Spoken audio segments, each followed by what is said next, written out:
Right on. Well, welcome back. It's good to see everybody. I'm excited to get this going, mainly because I'll be able to play next game if we can end this tonight for my arc. Pure selfishness. Pure selfishness. So yeah, it's been a couple weeks, a month since the last game, so we should probably recap what's going on. Does anyone want to take the lead on that, or do you want me to walk you guys through what happened?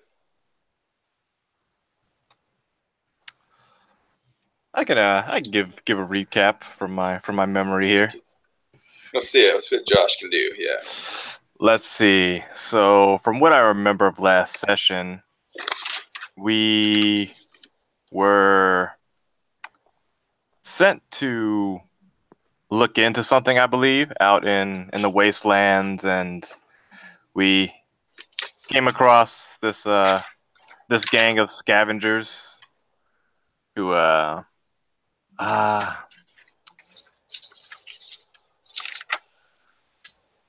yeah, I can't remember. Okay. It was a gang called the Miners. Yeah. We were looking for some piece of the puzzle box we found, I think. Something or another. We got a clue to piece together or something like that. So your contact, I was kind of running with the theme from Jim's game where Cherry Candy, she had kind of seen what you guys were doing with the researchers and that you guys were procuring this object. And so you guys have kind of she's been picking up, you've been getting more jobs from her. So I think we started off with Jim's story arc where that you guys hadn't been really getting much work from her. The standing had been disrupted somehow. And Baron had talked about the box to get you guys back on track and maybe get back into her good graces. I think that was the gist of that first round that we had done. And so this isn't necessarily tied to the box, but she had sent you a note asking you to investigate a power source out in the middle of nowhere. There was these stories of or alleged some kind of new source of power, or not necessarily new, but not the typical kind of power. And she wanted you guys to find out the source of it and bring back some information to so she could figure out what was going on. Basically, she wants information about how these guys are getting power way out in the middle of nowhere. And then you came up to a massive canyon. I don't know if this will come clear. And you guys investigated. You went around this loop here, fought some dudes. They were listening to, I don't know if your characters really know what it is yet, but it would be like an old kind of squawk box radio. It was hooked up to these black cables. These thick back cables were running up and down the canyons. And there's lights flickering on and off, these sound boxes. So there's some kind of power going on here. It's nothing like you've ever seen before. It's all old and archaic. Laura, right? Yeah, Laura. That's your character, Josh? Yep. Yeah. She kind of recognizes some of the tech just because she's been scavenging for quite a while. But she's trying to piece it together. You guys bypassed this fun pit right here and went up. And then you had a big confrontation. So you found kind of their main above ground camp. There was a massive cave at the back of this kind of opening, huts and stuff, and you guys had a big skirmish with the foreman and just a bunch of the miners. There had been some banter back and forth between, well, not necessarily back and forth, but Major Miner had been kind of smack talking to Laura, telling you guys that you're making some mistakes coming in here, and if you venture any farther, you probably wouldn't leave alive. Empty threats, I'm sure. And so all the cables kind of converge at the mouth of this big opening. They're all kind of intertwined and wrapped together, and this big, massive cable is like snaking its way down to the darkness of the mouth of the cave. As you guys are sitting there recovering from this last conflict, trying to get yourself sewn up so you can, well, if you decide to even carry on or not. Mm-hmm. And that's where we'll open up. Sun's up. It's getting 5 p.m. You guys have been hiking through this thing all day. The sun's starting to dip lower in the sky. There's corpses strewn about this open area, a couple huts, the cable. There's not much you can see that other than they live pretty basic. Their pickaxes and weapons are laying around. You guys are just kind of catching your breath. So I gotta spray my cat.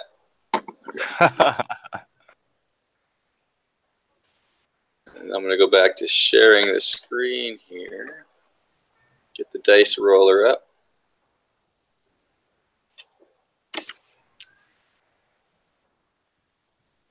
Oh, and I believe the last thing the major miner had said to you is it was something along the lines of, I take it since the foreman hasn't checked in, you guys have dealt with him.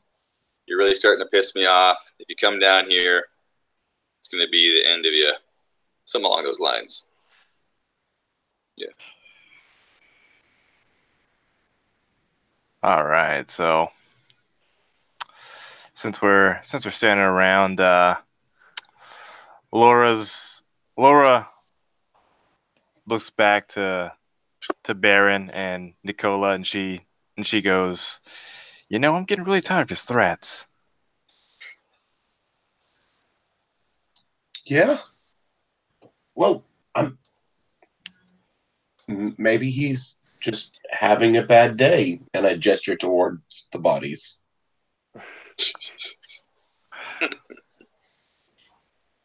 Yeah? Oh, I bet those goons were expendable anyway. I struggle with the thought of lives being expendable. This is not what I came down here for. Interesting. As a character question, as a upper, or what we call sky people, the upper class, The airborne. The airborne, there it is. You don't. Baron doesn't see the lower people as expendable. They're just. How does he view them? Does he view them as nothings? Does he view them as numbers? No. In fact, that's the whole reason that I'm down here, is because I have left that society because I disagree with them, and so I came down here to be a part of the people because everybody matters. I'm like, yeah, you know what? We're not people who are just meant to be walked on. I see this as a fight. This is us defending ourselves, and we have a goal. And your goal was to come after us, and we just beat you. But then to hear somebody who's not from up there kind of talk like the people from up there, I'm a little startled. Okay. Very cool.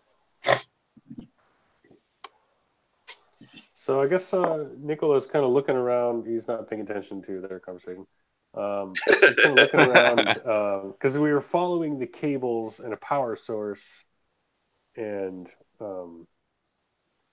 down into wherever this, the head of the miner thing is. But I assume what we're looking for is, it may not even have anything to do with the miners, but it's in this cavern. Okay. Yeah, I mean, that's probably a good deduction. So, I mean, he's pretty curious about puzzles and wants to figure this box thing out. So he's like, I don't know, I guess trying to figure out where to go next. Okay. Yeah, I mean, your path forward is pretty, straightforward, I guess that you could say, because there's not a lot other than going back the way you came and heading down into this dark pit. Seems ominous. Well, in this downward, you can see there's a pathway, but it just kind of leads down into this mountain. And yeah, it's pretty dark. There's lights everywhere on the outside, but this entryway is pretty dark leading in, at least as far as you can see at this point. Cool. Then I'm going to go ahead and, knowing that I'm probably doing a lot better just in general than the rest of the group, I'll go ahead and oh, I hate it, but I'll go ahead and reach up to to my headband, and I will use. I start humming a tune. As I hum the tune, a gem on one of the gems on my headband begins to light up, and I'm just using a utility spell. Okay, cool. And it just it's pretty bright. It just shines light into the entryway. How big of a radius we talking? Whatever you say. I mean, I just trying to visualize. I'm trying to see how. It's not going to be a huge radius. It'll probably go short to medium range. Okay. Cool. Yeah. So you just see it's a fairly wide. Let's see. Okay.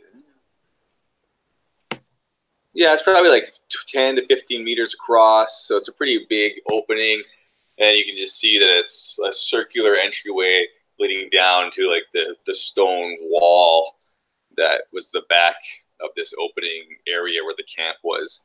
And it just kind of meanders down, and you can see that it goes quite a way in from what you can see. So it's not just like a doorway where you walk in and you're in the next room. You're going to have to do a bit of traveling to get down into this next area. And yeah.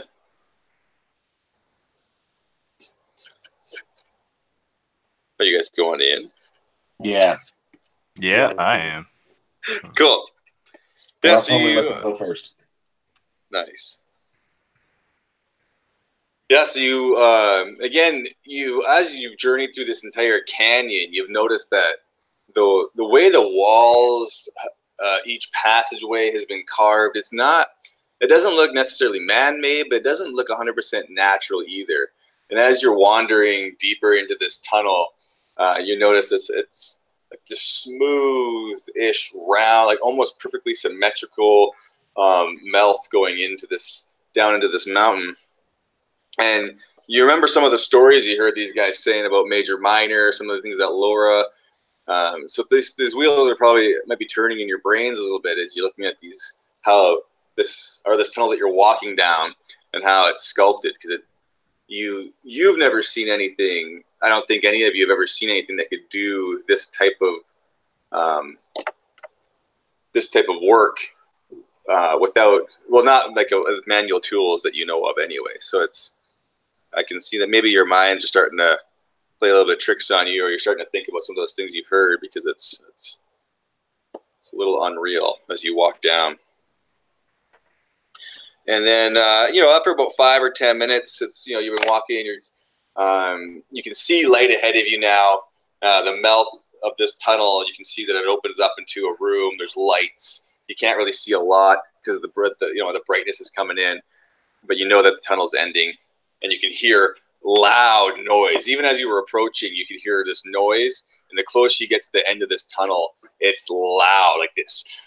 I don't know, like it's loud squeaking and clanging, and there's like a thrum behind it. It's kind of this mixture of squeaking metal and thudding and thrumming noise. It's a big kind of, there's a word for that, conflagration. Is that the right word I'm thinking of? Anyway, lots of noise going on.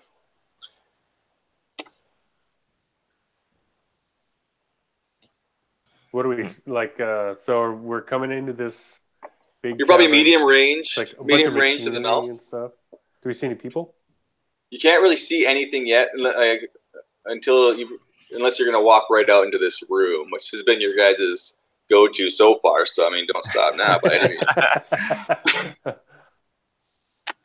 Okay, so we don't see anybody. Let's try to be sneaky and stick to the walls. Cool. Let's get a stealth check if that's what you guys want to do.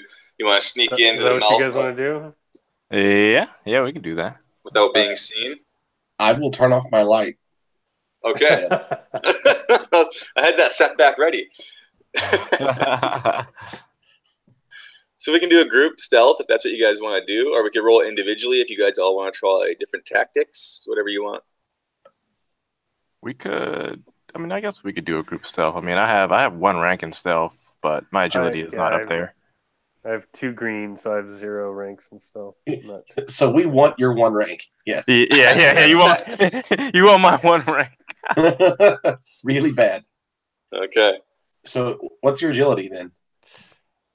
Mine is just 2 agility. 2. So Cool. 1 yellow, 1 green for And then 2 blues from us. Yeah, definitely. Yep. It'll be 2 purple difficulty. It's not too crazy. There's a lot of noise, the light. So unless someone's like staring at the tunnel, it wouldn't be too hard. I don't think to get in there. So 2 purple should be good. All right. Let's see. We can also flip a story point to like. Very true. Hey, there's something over there that makes it real easy for us to hide behind, and it's big enough that we can all do it. You're loaded with points right now, so. That's true. But just for that, we'll roll and see what happens. Okay. Yeah. Let's see what comes up. Yeah.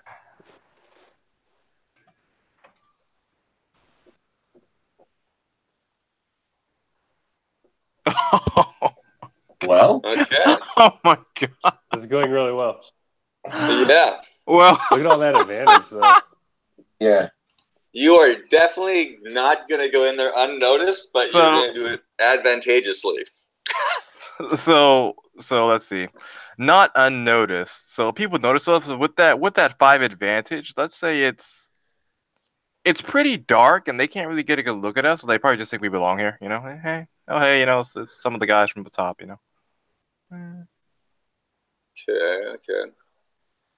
Yeah. So you guys try sneaking out of this melt in the passage. You're trying to come in there, and as you're walking in, Nicola is fascinated because what I'm about to explain to you is just like his mouth's just agape, and he just, as he's trying to sneak, catches a rock with his toe and does that whole like plop, plop, plop, arms out, a little bit stretched over, and then looks angrily at the rock like it's the rock's fault. Yeah. So you want to use the advantage so that they notice you, but not necessarily know who you are. Now, so my only issue with that is that you just attacked a group of people up top, and the major minor knows you're coming. So that's the only thing. Normally, I don't like. I would just say whatever you guys say is golden, but I feel like if 3 strangers kind of walked into the door, no matter what, they're going to be on guard. Or maybe perhaps, right? like, if not that, then perhaps perhaps the guys in here are just kind of confused, perhaps. Or maybe we just we roll in on them and they accidentally they see us, but we surprise them. Let's do this. How about I'll describe what you see, and then we can talk about maybe what your non-stealthiness does for you. Okay. Does that make sense? Mm-hmm. Because I can show you what you're dealing with, and then you can decide how you want to spend your points here. Yeah, that sounds good. Okay, so as you guys coming in, Laura and Baron are doing a pretty good job coming in around the corners of the mouth and keeping low. Neek does his little kind of stumble and stop, frozen moment, and you almost can't. You wouldn't be able to really even hear each other unless you're yelling. Like the noise has gotten so intense as you walk into this room. And I'm going to switch back to my camera if I stop sharing. So be gentle with my sketches here. This might look like some other things, but so you guys you're coming in from this end, and you can see that there's these 2 massive rows. Now, this would be from like an aerial view. You can't necessarily see all of this at once, but right in front of you, you'd be seeing that there's these 2 like almost pillar-like columns coming up. They're thick columns. You can see kind of down from your peripheral that there's more of these columns going, and that's where all the noise is coming from. Because the lights are shining this really loud, like screeching metal, pounding sounds. The thrum, you can see that like, the electricity is constantly just like vroom, vroom, vroom from the lights, and you can see you not necessarily see the movement, but you can tell like there's shadows and lights and things are happening in each of these columns, and you can see it kind of going down. There's metal, there's lights kind of shining, reflecting. It's really, really loud. You don't see any people, but you can tell that there's something going on in these columns, and there's cables, thick cables coming from like the beginning, middle, and end. There's cables coming out, meeting and joining and snaking down. Where am I here? Snaking down each column towards the back. And you can see, so from where you guys are in the middle, you can see this massive snaky column of cable, and it's being joined from one of the big rows of something. So you don't necessarily see any people, but you have been noticed by something. So you coming in there, the major miner is definitely aware of your presence because of that. He was on alert. And then that whole misstep of you coming in, you didn't quite sneak past his senses. So he's going to be aware that you're there. But you do have all that advantage to try to cover up with something else. All right. So knowing that, perhaps with the 5 advantage, okay, so we're noticed, but we at least get like halfway inside before like anything really happens. Okay. Yeah, so that works for me. So as you guys come in, where do you want to be then? So are you going to go down that middle path? Are you going to maybe branch out and try to go down one of the other paths? There's about 4 of these, well, 3 paths you can go down. There's about 4 of those columns, and then there's 3 pathways kind of all leading down. What do you guys think? I almost think that we could use those advantages to get a free maneuver and run up on them, get behind something, set ourselves up to already have cover and start going at it. Because we're walking into this knowing that they're aware of us and we just got caught. Does that sound okay? Yeah, I mean, you guys figure out what that looks like then, definitely. So you could be against the backs of each of these, kind of where like each column starts. You could be behind. It's definitely wide enough for 2 people to probably be behind one and one behind the other if you wanted to. How far apart are they? I'm going to say like medium range, long range? Medium at most. Yeah, it's probably like, 3 people could walk down it without being too crowded, but they're not too far apart. The handlers have to be able to, or the maintenance people, or they're still This is probably medium. So it's probably like extreme from one end of the cavern to the other, and then medium between each one. Okay. Does that make sense? Or does that be short if it's only about 3 people wide? If it's only about 3 people wide, that's short range. 3 to 4 people. Yeah, okay. So let's say there's short range in between each one. They're pretty packed in there. Yeah. All right. So in that case, long range from where you are to the other side of the cavern. So you can kind of see what's going on, but it's not really clear. Yeah. So yeah, we can like, walk in and we like get behind the pillars for some cover and kind of set ourselves up.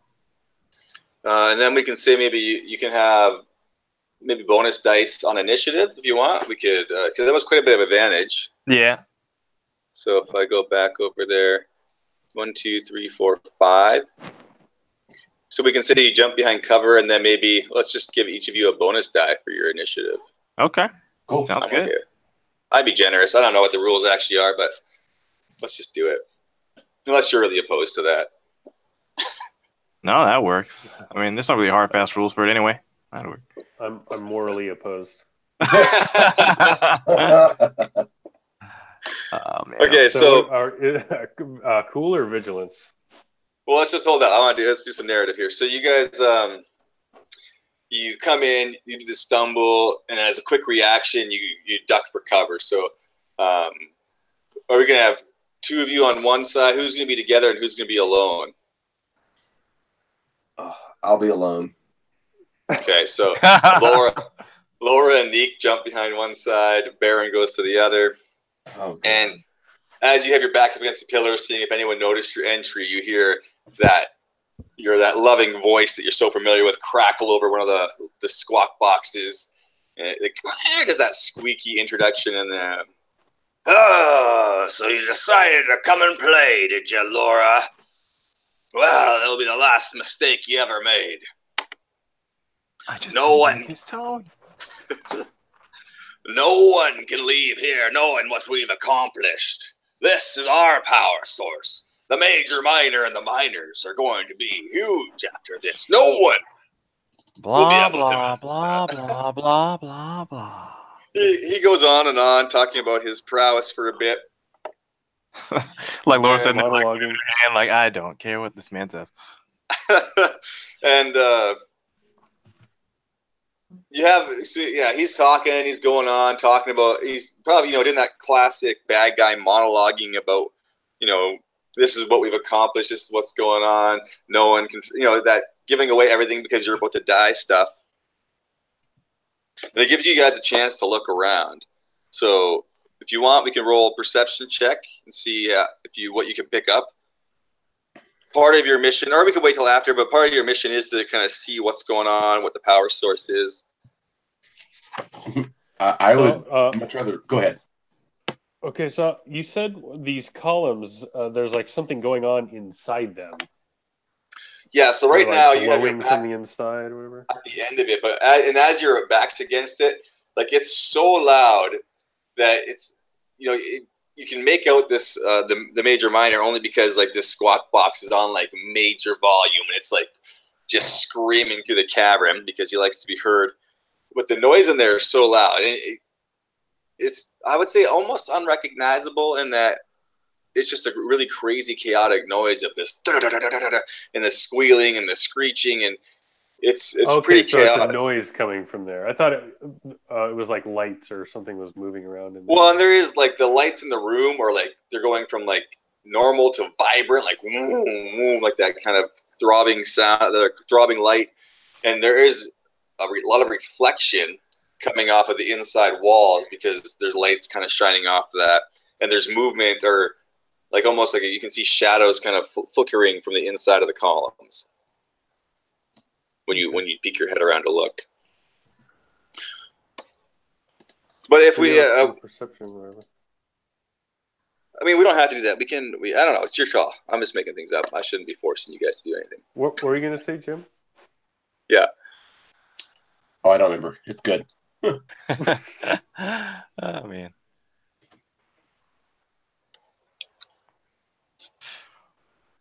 Do you want? I guess. Yeah. Nicola will do. Can I use mechanics to kind of look around and see, like, try and figure out what this thing is?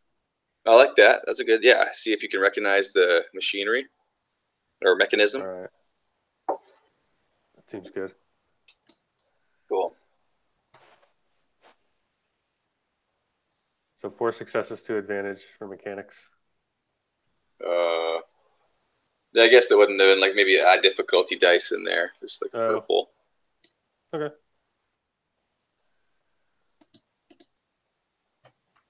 Okay. Threat. You're very successful. So how is Nicola getting a peek down the aisle? Well, he said he's monologuing, and I have my back up against this thing, so I guess I'm just going to kind of look up and then poke my head to the side and look, because he said there's like rows of them. Yeah. And just like, is there any way, like, from the sound that they're making or like the vibrations or anything where I would pick up like, oh, okay, I get it. It's a series of pistons or levers or screws. You're definitely going to recognize it, but we'll see if any of you have any idea what I was going for here. I'm going to have to go back to my drawings. So Nicola peeks around the corner, and what you see, well, I'm going to assume is dumbfounding. You see on the very end of the first column across from you, as you peek across, you see this massive like almost like a chain link chicken wire covering. So it's this gridded metal, but behind it, where all the noise is coming from, you see this massive circular wheel, and it's just spinning and spinning and spinning, and it's hooked up to it's held up between two metal bars, and the cables are coming, and they're attached at the center, and this thing is just spinning and spinning and spinning, and behind the chicken wire kind of cage almost, you see these big black beasts, cat-like beasts, just running at full speed inside this wheel, and the wheel is going and going and going. And oh goodness! It can't slow down because every once in a while, like a piece of a bolt of electricity comes down and shocks it, and the beast roars and it's going and going. So you're hearing this lots of thudding and the metal screeching as this thing is just turning and turning and turning. And you can see sparks coming off from either end, and then you can see the power flowing down the cables into the mess. And then as you kind of glance down, you can see that there's multiple of these things all hooked up in succession going down each row. And you can only assume that it's behind you as well, and that's where all this power is coming from. Jeez. Oh yeah, so there's that. My hamster wheel on steroids. Nice. That's awesome. And so that, yeah, you just hear it. That's where all this noise is coming from, and that's kind of what you get out of the glance around the corner with all those successes. And then you still have a bunch of advantage. 2 advantage? No, 1 advantage. You cancel 1 out. Yeah, 1 advantage. I guess maybe I'll just no, I'm gonna boost this too. So, what do you guys think? I'm actually paying attention to the monologue. Yeah. Fair enough. One talking character giving respect to another talking character. It's just what we do. As Nick is taking that in, the monologue is starting to come to its fiery finish. And us miners will get the respect we finally deserve. We won't be in hiding much longer, tapping into a raw source like this. But that's all you need to know. And then, may I ask what his cool or what his charm is? The major miner? Yeah, I'd like to roll my cool against it to see if I'm impressed with it. His charm. Okay, hold on. I need to double check. I'm sorry. I was like, yes. Or maybe his leadership versus my discipline. Like, am I being like cowed by this, or is he really trying to coerce me and manipulate me? Like, I'm really, like I said, I'm paying attention to it. I'm curious to my response. Major minor rolls a triumph, and Baron flips sides. Turns. Yeah, Nice. he's just attacking us. This is not good for anybody. Okay, so I like this. Let's see. He's kind of, 1, he's trying to impose his power. 2, he's trying to justify his cause. And yeah, so I think he sees himself as a natural leader, and he feels righteous behind what he's doing. And so I feel like the monologue would be along those lines of like that indoctrination of our just cause, and no one will stand against us, and if you do, you will perish. So would that be leadership or coercion? Actually, both are the exact same. Both go against discipline. Okay. So then I'll pick. I have higher coercion than leadership. Okay. Okay, let's do. So coercion though is to terrify you, isn't it? Yeah, terrify. It's also like intimidate. Threatening, intimidating, but leadership would be more like overcoming fear, swaying a crowd. I think I'd rather roll the leadership. Yeah, it's like leadership is more like, using authority and whatnot, like having that aura about you. Okay. And then if we do leadership and I get a good roll, this could be fun, or a good defense or whatever. So, am I rolling leadership versus you? Is that what you're suggesting? Nope. It's his leadership becomes my difficulty pool. Okay. So leadership 2, that's off of presence. So he has a presence of 3 and a leadership of 2. So 2 red, 1 purple. Shoot. Oh my. Yeah. You better flip a Crap. story point. Yeah, I'm gonna flip a story point for that one. Okay. Even though that doesn't really help me a whole lot. That wasn't I have his stats, but I wasn't like he's not. Anyway, let's see what happens. Okay. All right, my discipline versus his leadership. What? A wash with a triumph. Wow. Well, he's making some sense, but yeah. Okay. He's absolutely making some wonderful sense. So much so that, you know what? Since a wash technically is a fail, I will have, like, I'm being moved, and so I'm not even standing behind it anymore, hiding. I've gone beyond the point of wanting to just listen, and I want to watch. And so I've stepped out from behind there, kind of leaving myself wide open, and I'm looking around. And he's actually in this room. No, he's just you're hearing him over the box, yelling at you through the noise. And I think it does make sense because he'd be using words like oppression and rising up and overcoming the oppressors and those kind of things. So those kind of words. And this is beautiful because even after I've just heard one of my compatriots talking about how people down here are expendable, this man is literally talking about going and rising against the people up top. And I'm like, this is what I was hoping I would find down here. And I'm literally inspired. Oh, man. That triumph is he's completely inspired everybody else as well, except for my 2 buddies.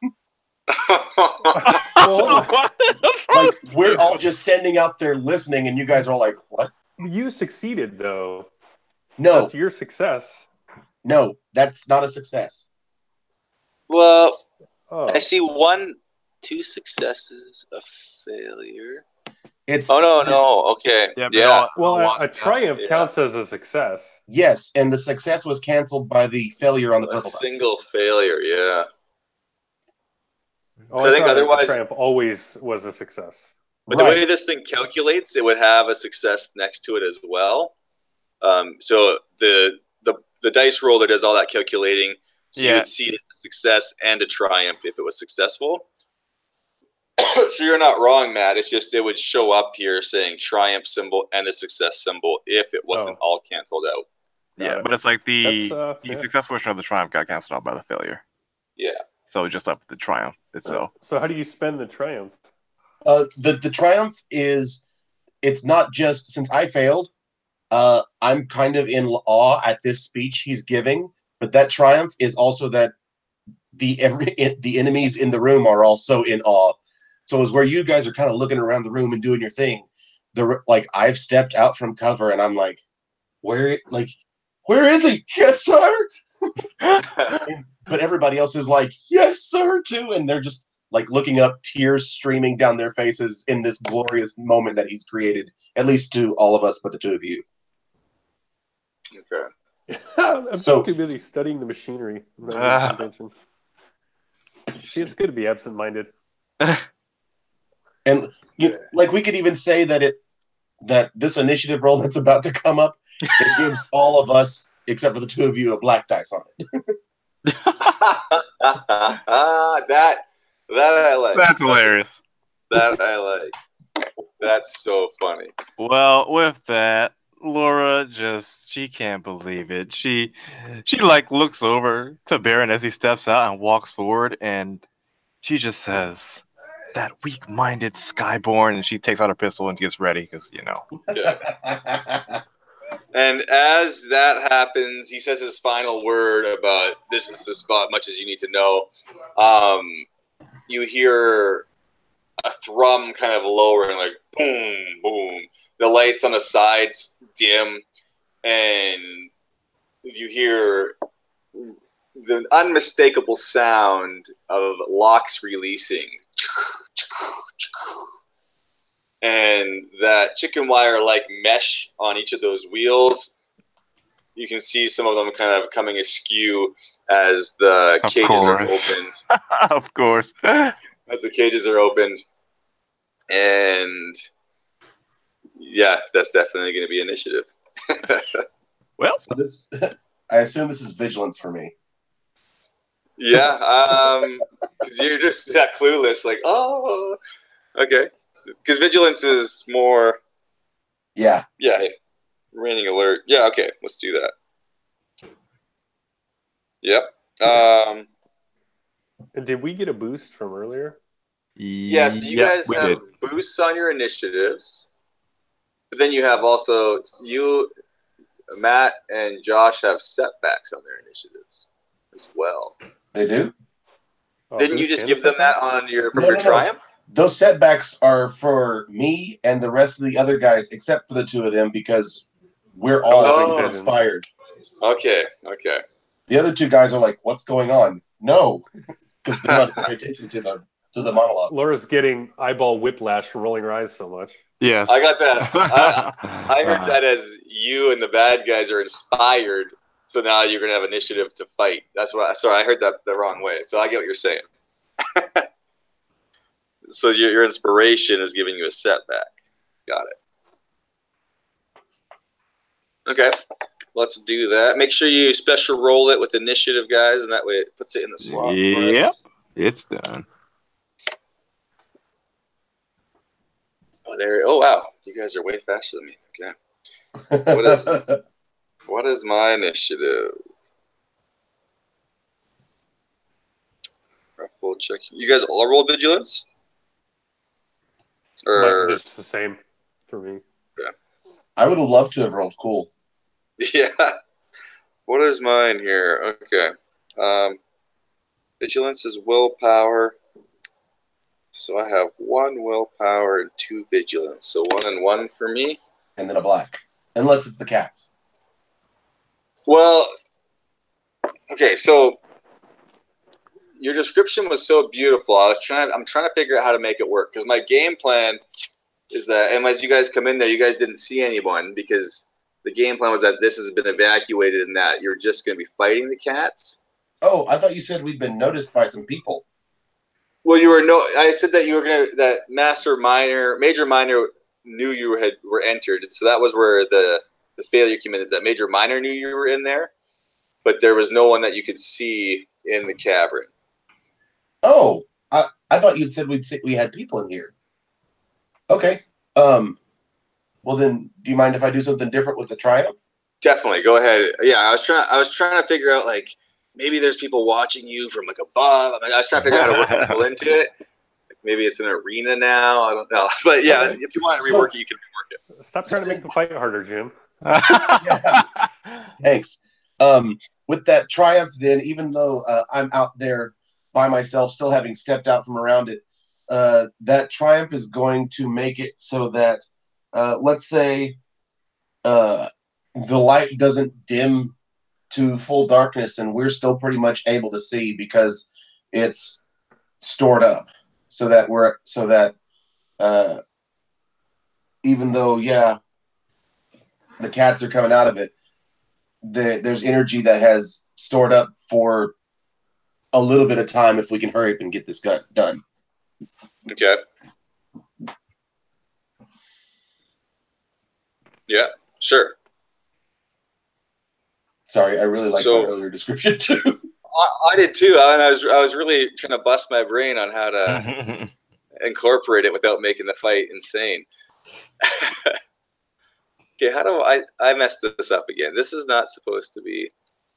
Let's flip that back. This one needs to be flipped. There we go. You guys so far have all of it. I'm gonna roll one more here. I forgot to switch it to NPC roll initiative. Okay, you guys get all the first ones. Boom. All right. So the first 2 cages swing open, and these 2 bestial cat-like things come slinking out of the first 2 cages. Do you guys mind if I go first? Go for it. Okay. Hearing the sound of these chicken wire cages coming unlocked and the gates hitting the ground and these cats coming out, I'm like, and it completely knocks me out of it. But the problem, instead of running back to my side, I'm going to use a maneuver, and it sends me over to your side, and I'm going to... Where'd it go? I'm going to use everything I got right off the bat. I'm going to take 2 strain to take another maneuver, and so that I can use coordinated assault on you guys. Nice. So let me get there so I can remember, because, like you said, it's been a month. Yeah. So coordinated assault. I'm going to see. That makes it so that character may use a talent to have a number of allies engaged with a character equal to the ranks in leadership. Add. Cool. You guys get to add.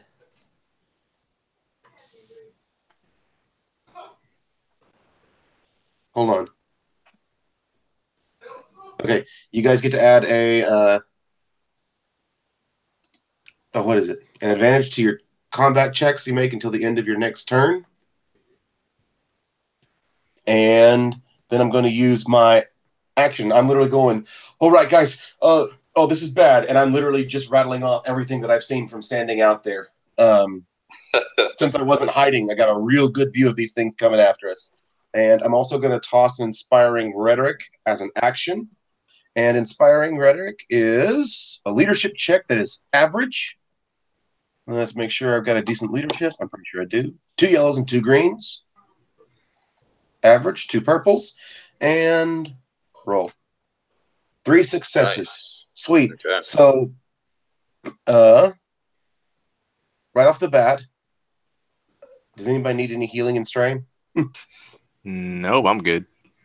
Everybody's good. Cool. So that's not going to do anything for anybody on the first half of it, but the second one is everybody who is affected by it. So you're both going to end up being affected anyway. Get a boost die to all checks you make for 2 rounds. Okay. All right. Nice.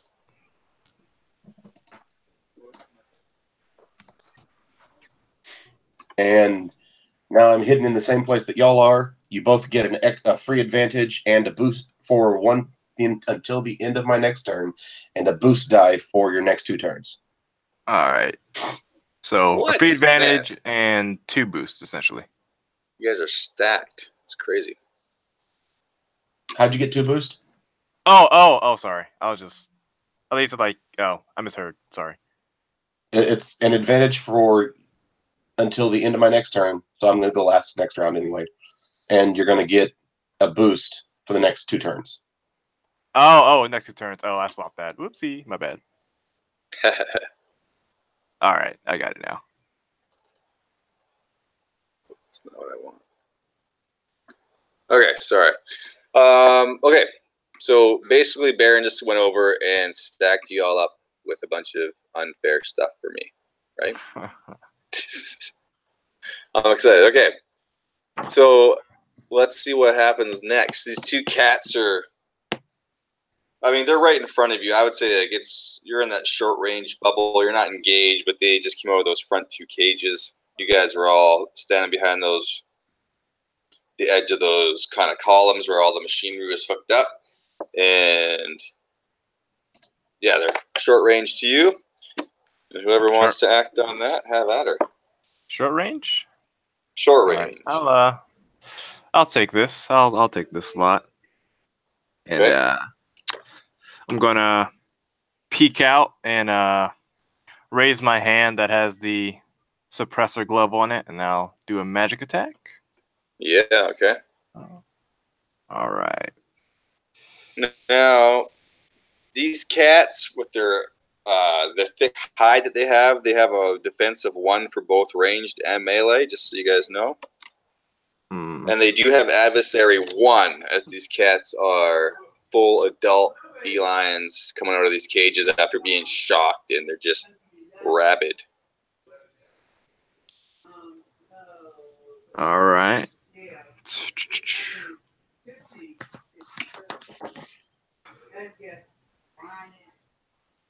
I don't know if defense counts for magic attacks, since they're not really ranged or melee. I think you're correct. I don't think that you can. Soak would still apply to damage, Yeah. but I don't think the defense. Yeah. Yeah. So Factors in. Okay. yeah. So I'm gonna do a magic attack and going to add deadly to it. And with my glove, that does give me a difficulty. So I'm looking at 1 red. Yeah. Okay. For the adversary. Yeah, with the boost and an advantage. All right. Deadly gets that critical rating. Okay. Yep. And the vicious quality. Oh. No way. Oh man. All right, so. All right, failure 3 advantage. All right, so a miss. Laura brings out her glove and she like pulls in some energy from these batteries she has on her belt, and an orange bolt of energy fires off from her fingertips, and say it strikes the ground right next to one of the cats, and that startles it, giving it a setback to its attack, and then also passing on a boost to the next person. So we'll add a setback to that guy. And Nicola gets a boost die. Nice. Okay. Yeah. Okay, that works for me. So there's lightning flying, or magic. Like, what was it again? A lightning attack, or was it magic? Just like a bolt. Yeah, it was a bolt of energy, like a bolt of magic, basically. It's bouncing around. Cool.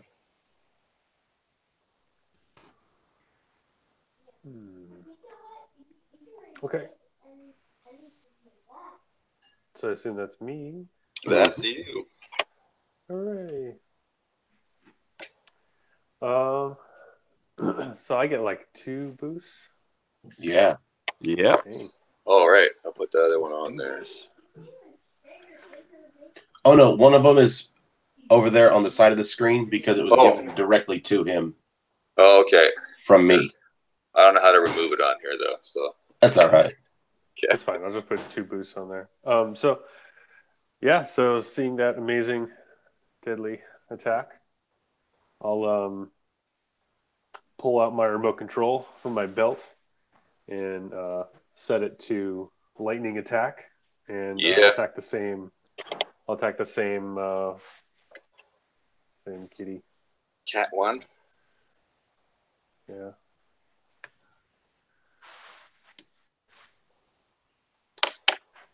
So what's the difficulty? It's short range. You're doing. This is a magic attack, or sorry? Yeah. Yeah. So I'll add the lightning effect, so it'll have a stun quality if it's successful. So normally that'd be 2 purple, but with the adversary, it's gonna be 1 red, 1 purple. Ooh, plus an extra purple. So for the lightning.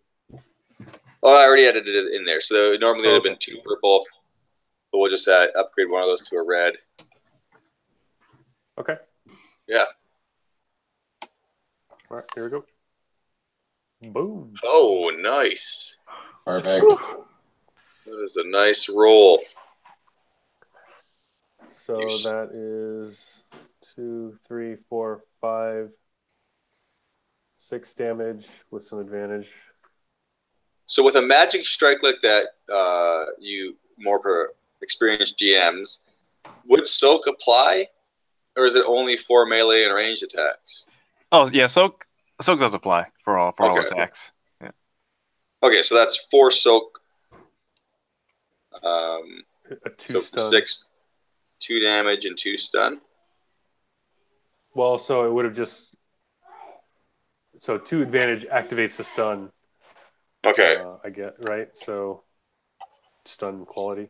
Yep. I use 2 of those advantages for stun. Yeah, and then the stun is equal to your ranks in knowledge. So that's 2 ranks. Okay, so you stunned for 2 rounds. 2 rounds, and you took 2 damage. Okay, so that cat 1. Yeah. Use the other advantage to pass on a boost die, I guess. Cool. All for my NPC, right? Yeah. Cool. Okay. So yeah, that cat 1 just takes that blast. Boom. It kind of does like a rolls. Like it falls under its sign, rolls back up to its feet, but looking dazed. When you're stunned, is it a lack of actions or? Stun actually deals. It inflicts strain equal to the rating that bypasses soak. Equals strain. Okay, so okay, so explain that one more time. Sorry. Stun inflicts strain equal to whatever rating the stun is that bypasses a person's soak. So 2. Okay. So his stun was 2. Yeah, so that's just 2 like automatic strain. Okay. Okay. So it doesn't actually inhibit him from doing anything? No, not stun. Okay. That'd be more so in snare that does that. Okay. Wait, is it stun damage or is it stun? So all let's it go says back. is the attack gains stun quality with a rating equal to the character's ranks and knowledge. The attack also gains the auto fire quality. But So I'm the not using stun that. quality is different than stun damage. Stun quality is it deals strain to the target. When a stun quality is activated, it inflicts strain equal to the weapon stun rating, so it's 2. And since this is strain and is not strain damage, it is not reduced by the target soak. Yep. Okay. Yep, exactly. That's exactly what Josh just said. Yeah. So, well, stun damage is reduced by target soak, but stun isn't. Yeah, because stun's an effect. It also says that stun has a passive, only deals strain damage, soak applies. If it's a passive stun. So it's not. Anyway. It's a stun quality. Yeah. Okay, so he took 4 damage total there. Okay. So he's rocked. But he gets to go, which is good for plus me. 2 strain, right? Sorry, so he took 2 damage additionally, and then he doesn't take strain, but so it just got transferred into 2 more damage, so he took 4 damage total. Actually, so all the damage because the stun quality was activated. Oh. Is that what? Oh, okay. So you're saying that all 6 of those bursts, the stun quality ignores the soak for that damage? Is that? It Sorry, inflicts Well, it would just inflict an additional because I have to use 2 advantages to activate the stun quality. So then, what's the stun rating of the spell? 2, because my ranks are 2. Okay. Stun active. Active with stun can deal strain to the target. Cool. Stun quality is activated. So then, yeah, it's whatever wounds then soaked, and then whatever the stun is unsoaked. Cool. Yeah. Okay, yeah. So it was 6 damage minus 4 soak for the damage, and then 2 more for the stun for a total of 4 damage. Cool. Does that make sense? Okay. Sorry. So yeah, he took a hit. That's all. Yes. The magic is a bit confusing still for me, so thank you for your patience. Yeah, so that first cat hits it, or like its skin, you can see like it's like taking the shock. But these things take this shock all the time from those contraptions that they've been stuck in. So he rolls out of that, gets back to his feet, and his focus is now on you, unfortunately, Neek, and he's gonna come at you. So he's gonna close to engaged, and he's gonna try to take a bite out of you. Yeah. Okay. So brawl damage. It's a brawl. The brawl check is gonna go off. His brawl 2 based off his brawn. Man, these guys are kind of nasty. I feel bad. So 2 brawl, 4 brawn. If I die, I get to make a new character. So. So 2 and 2. I have a setback die attached to me. This is one of the more difficult And, parts because the three of us that are players right now, when we run, we always know there's going to be some melee character involved who's not magical. He's stuck running a game of all magic characters right now. yeah. Yeah. I didn't pick a magical enemy. That would have been more interesting, probably. But I had these two beasts that are going to try to eat your faces here. Okay, so I think I have 2 yellow, 2 green, 2 purple, a black. I think is what I'm rolling here. Oh, this is going to hurt. Okay, so 6, 7, 8. Yikes, that's 10 damage. Whew. Oh my. Yuck. Well, I have 2 soak.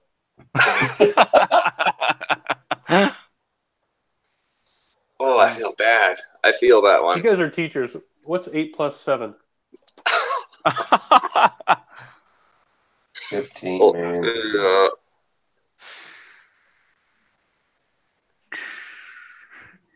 Incapacitated. Yikes.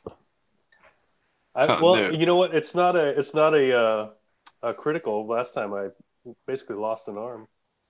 No, when you exceed your wound threshold, you take a critical. Yeah. Oh, okay. Well, let's Yeah. roll that. Oh man. Oh man. Oh, man. Okay, want me to roll it, or you want to roll it? Well, hold on. No, because I'm trying to find the. Isn't there a special roll? Ah, yes. Yeah. Special yeah. rolls. Special rolls and then critical. Yeah. Off balance. Oh, whew, that's not bad. That's not bad. That's not bad. That's not bad. Yuck. Yuck. Yeah. Oh, I feel as a GM, I don't like it. It's funny. It's it's kind of fun for me, but then it's also like I didn't mean it to be that mean. Damn. Okay. I've heard that once you GM long enough, that then you enjoyed it and take people out. But If we all die, we're still in the same world, and this was basically the opening sequence, and the next group has to go save our characters. oh. This was not the main story. The main story starts next session. And you don't necessarily die because you'd have to get to crit 150. So you might all just be incapacitated and taken prisoner. That could be fun. Okay. I can do a prison break session. And then Knock, he'd be very desperate to get Laura out of there. So that would be interesting too. Okay, I like that. Cat number 2. So the first cat just it takes that hit. Eyes lock on Neek. I can see Neek's face maybe going like, "Oh shit!" As this cat. Oh, sorry, I don't know if I'm allowed to cuss on this channel. I apologize. Oh no, go ahead. Too late now. And this cat just lunges in, the teeth right on the neck. He just grabs him, chomps down, throws him to the ground, nuzzles him with the head, pushes him over and roars. And Neek just is unconscious, bloody on the neck. And cat number 2, he kind of looks over at that, turns his eyes towards the other 2, and lunges in. Can I do where I roll? Can I pick a 4-sided die? Is that an option just to roll and see if I get an odd or even? Yeah, right here. I think I can do 4. See where it says 100? Just put 4 there. Yeah, and I'm gonna roll that. Okay, so that's Jim. That's just that earlier, but Jim it was my even number. Oh, sweet. Look, Jim. Oh no. And it sees a Baron, and it comes in for another attack here. I've not even attacked it. So 2, 2, 2. This one doesn't have a setback. Do I have any options? And you can flip a dark side or flip a story point and downgrade this thing. I'll do it. Okay. Watch. Do you want to increase my difficulty, or do you want to downgrade my ability? Increase your difficulty. Okay. So that goes to that. And let's do it. All right. Oh, I still got 2 success on that. So yeah, this cat comes in with a swipe and is able to claw you a little bit. So that's 6, 7, 8 damage. Okay. Oh. Oh. These may have been made too powerful. Where did I get? Hold on. I think I've got something that I can do. You do it. Do it. If my iPad will open. Hurry up. Wake up. Crap, where is it? Take your time. No rush. No rush. It's a slow-mo scene right now. The claws coming in. Just. No, Will it be no, fatal? Will it not be fatal? Oh no, I'm going to take all that. Oh no. So it was 8 damage, you said? Sure. Yeah. Cool. I'm at 10. Oh, we're still alive. Okay. I'm going to shout. You know what? I'm going to go ahead and go next. Go ahead. And, Go ahead. Oh no, Wait. no. I'm going to be real stupid. Just so you know. And I literally shout as I start running toward the cats. Get to the cage! I'm running to get in one of the cages and pull up the gate. Okay. I will spend. I'm even going to spend 2 more strain to make sure I get a third maneuver in this round. So I think getting into the cage, is that going to be athletics or is that going to be coordination? Climbing, jumping, swimming, keeping one's balance, slipping free of restraints, landing. It might be athletics, I think, getting up in there. Cool. Because you're running for your life, the cats are after you, and you're trying to get up and lock that door. So let's see what happens here. So how many maneuvers will it take to actually get there then? All 3? Well, it's all, I would say, because remember, it's only short range between each of the rows, like from wall to wall. Mm-hmm. So from where you are, it's only short range to get to the wheel. And then I'd say another one to get up in there will be your check. Yeah.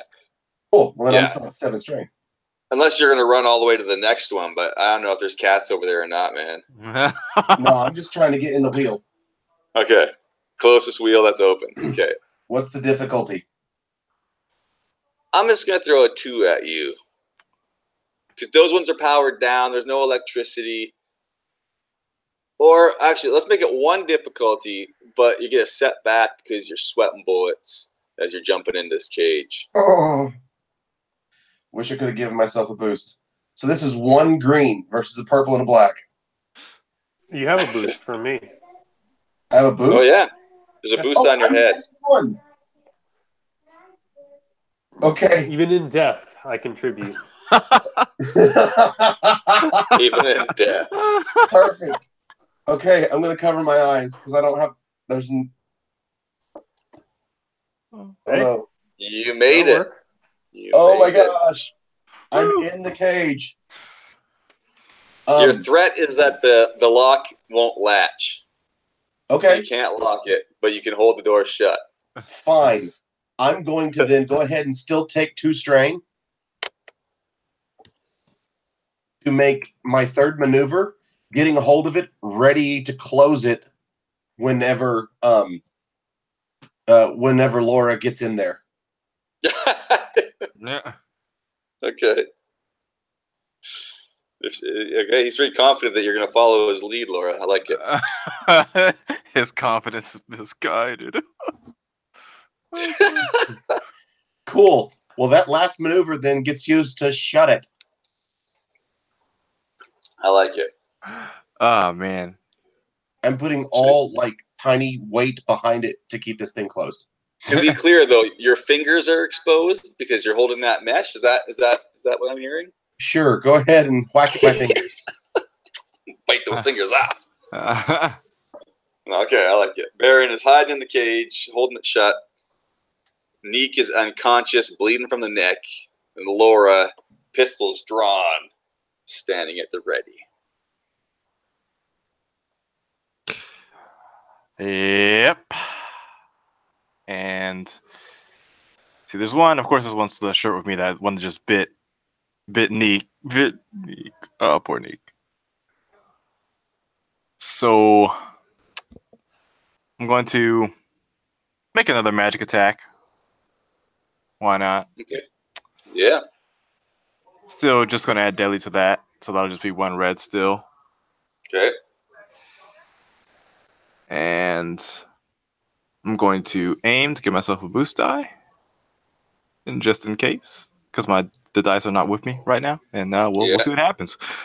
Okay. All right. This cage is really nice.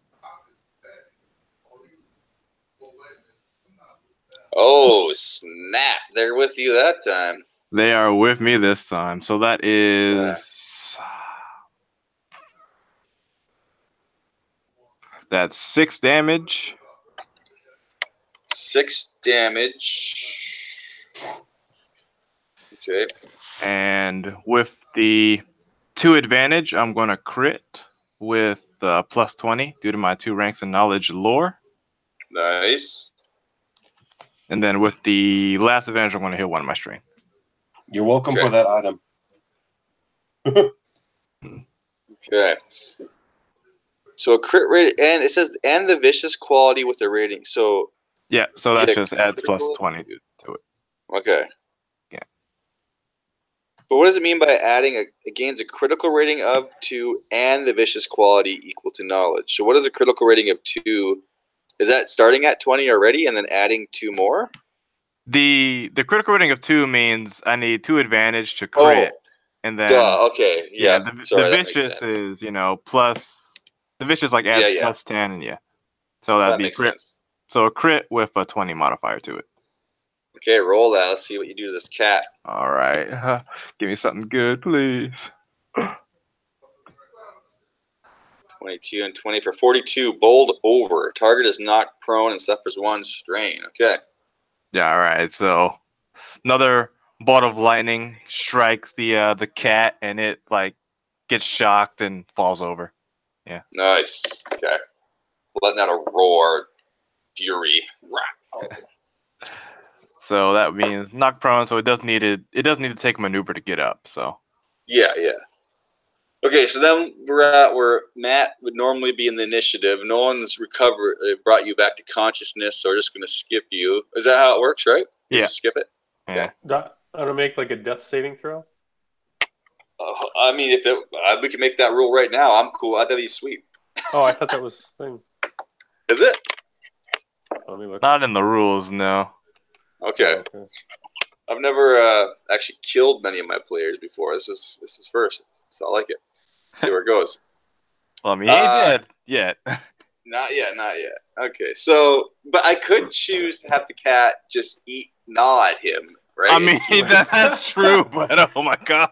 And that causes another crit. The cat's just distracted and just eating him. Species death. I mean, that's weird that they just don't include death in the game. Oh, they do. You just. I mean, it's a crit. Yeah. Oh, okay. Yeah. So every round do I get a new crit? No. I mean, Okay. I mean, there are certain things like if you're in outer space, then that one rolls over till you die. I think if you're like an oxygenless thing, there's a couple rules in there, but there's certain things that if you take more damage afterward, you get a crit, but like just being incapacitated, you don't really get a crit each round. You just kind of stay incapacitated until you get more help. Lay here and bleed out of my neck. Yeah, like that's what I was asking him. If the cat chose to just chew on you, would you die? And they said yes, but I won't do that right now. GM discretion, really. Cat number 1 eats his face. Okay, so yeah, cat number 1. That's the one that's prone right now. It's the one taking all the damage. It rolls back up. It was not engaged with Josh. It was engaged with... so it gets back up using its maneuver. Now, rivals can take strain to do a second maneuver, but they just take it as damage, or can they not take a second? Okay. You can they can suffer strain to get a second maneuver, but it goes over to their wound. So yeah, okay. So he's gonna do that. He's gonna get back to his feet. He's hurting, and he just leaps in at Laura, and he's gonna swipe at you. Now I have all these points, and I feel like I need to give them back to you, but I don't need any more advantage, so it feels kind of mean to use them. Use them. You make it so that we can use them. Okay. I guess I'm just gonna do that then. 2, 2, 2, and yeah, this cat's pissed, so I must spend that point and upgrade. He's ready to do some damage. Whew. Wow. 6, 7, 8. all right, so that's 8. Yeah.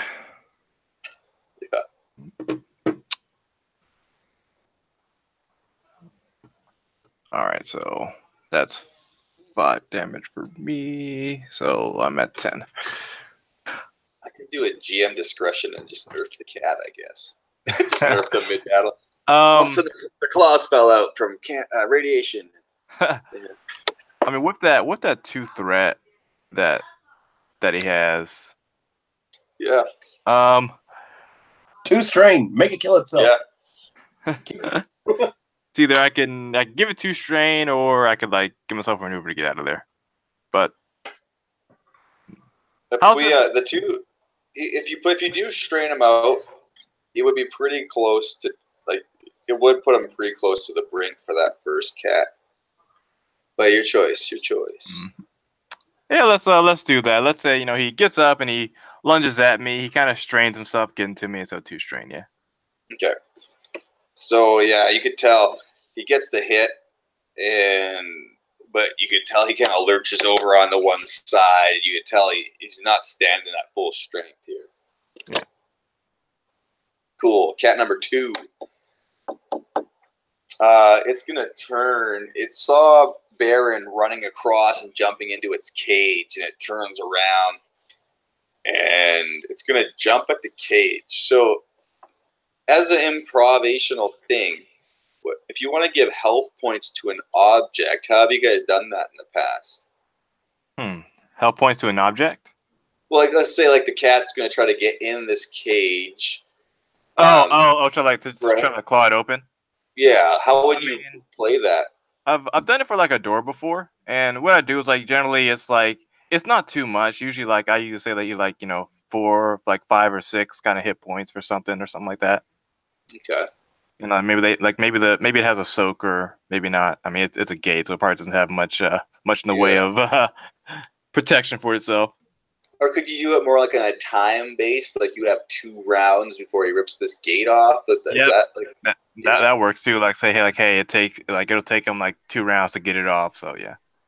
Yeah, I think that's what I'll play at. This cat just lunges at him, and it's scratching. It's trying to hook its claws, and it's pulling on that chicken wire, and Baron's screaming and holding on for dear life, trying to keep it closed. But you're only going to be able to do that for so long. So I'll say that's what he does this round, and we'll move back to you guys. Awesome. Okay, I'll go. Got it. So what I'm going to do then is, since it's trying to break into this door that I'm holding, in my freaking out, I'm going to use my maneuver to roll the cage so the door is under me instead of out facing open. Okay. I am the hamster in the cage. Yeah. Okay. Let's. I see an athletics check, maybe. I'm just trying to. Let me. So, hold on. How do I unshare myself here? Oh, that's trippy. What is happening? There we go. So, that's not it right here. You're saying, so this is the door here. This is the wheel. Yeah. And the cage is kind of on the side. Yeah. So if we turned it if we turned it this way, the wheel will be like that, and there's a cage on either side of it. The wheel will be turning like this way, and the cages are going to be like a door. So it would swing shut. And so, like, I'll just draw Baron in here right now. So the door is on the end, not on the side? Yeah, so if that's you in there, this part would be spinning like this, and then the door would be over the big open face. Oh, okay. Does that make sense? Yeah. Okay. Okay. So you're holding it shut, and the running. cat's trying to pull it. Yeah. Oh, I get. Okay, I was treating it like a. Sorry, I was imagining it more like a bingo cage. Oh, okay. I see what Cool. Yeah. Okay. Here's Baron. Gosh, I have literally nothing. So I'm going to. You have a dagger? You can poke him in the eye? Well, yeah, I've got a dagger. But you think I'm going to be any good with it? You saw my athletics check. Let's see. My one weapon, I do have a dagger. No, I'm gonna do my thing. Here we go. So first thing I'm gonna do is I'm gonna try to curse this piece of crap. But yeah. Okay. And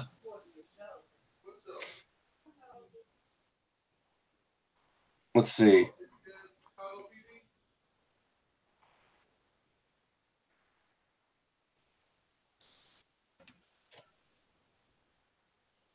Okay. I don't really have much of a choice, but I'm gonna do it. Oh, this is terrible. This is absolutely terrible. Can I do anything with augment? No. Okay. This is terrible. Divine health targets win threshold. You can't heal. I'm not divine. I can heal, but I'm still going to take 2 strain. So if I'm going to take 2 strain, I'm going to. All right, here we go. I'm assuming I'm getting knocked out, or I'm about to be a target. Cool. So I'm going to go ahead and spend a story point.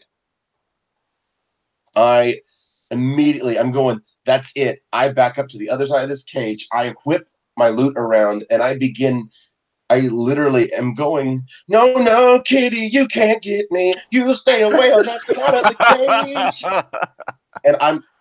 And it's probably the most ridiculous moment because it's probably like interrupted by my own shrieks because I'm going all out. I'm going to try to paralyze this thing. Okay. So it's a 4 purple spell.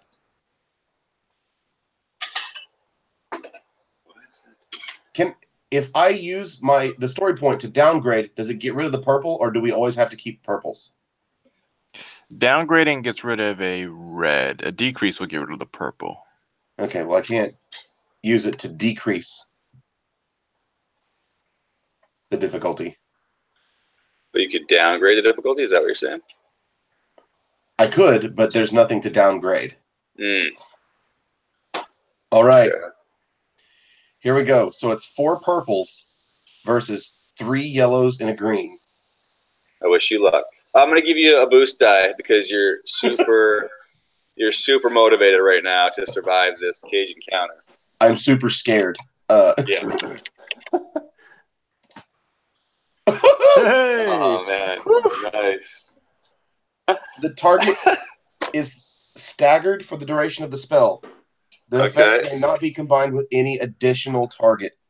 So that curse, I am concentrating and focusing my entire life on this thing, not like killing me. However, with that one threat, what would you like to happen to me?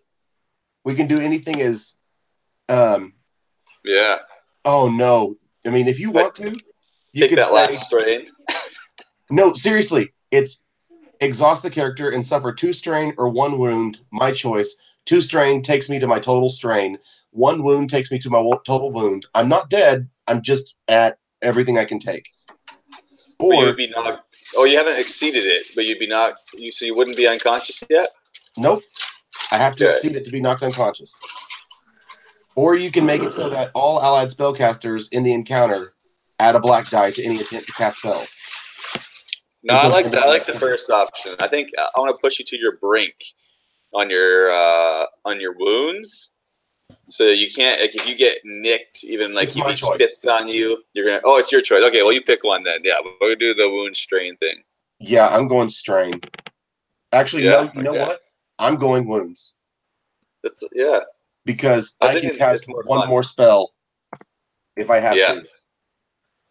Okay. This thing is paralyzed. What is staggered? I can never find because it's not on my list of actual Staggered? The character qualities. cannot perform actions. Okay. Oh, that's rude. That is rude. Okay. It even says if a set duration is not specified, the staggered effect lasts until the end of the character's next turn. The duration is specified as concentration by me. So as long as I concentrate and take a maneuver every turn to do it, it's so all he can do is move. Me. Okay. Right. Okay. It can't even downgrade actions to maneuvers. So it can go one maneuver and spend 2 strain to take a second maneuver, but it can't do 2 maneuvers for free. Okay. Okay. So, well done, Baron. You have this cat basically just running in circles, freaking out. It's kind of losing its mind with this curse.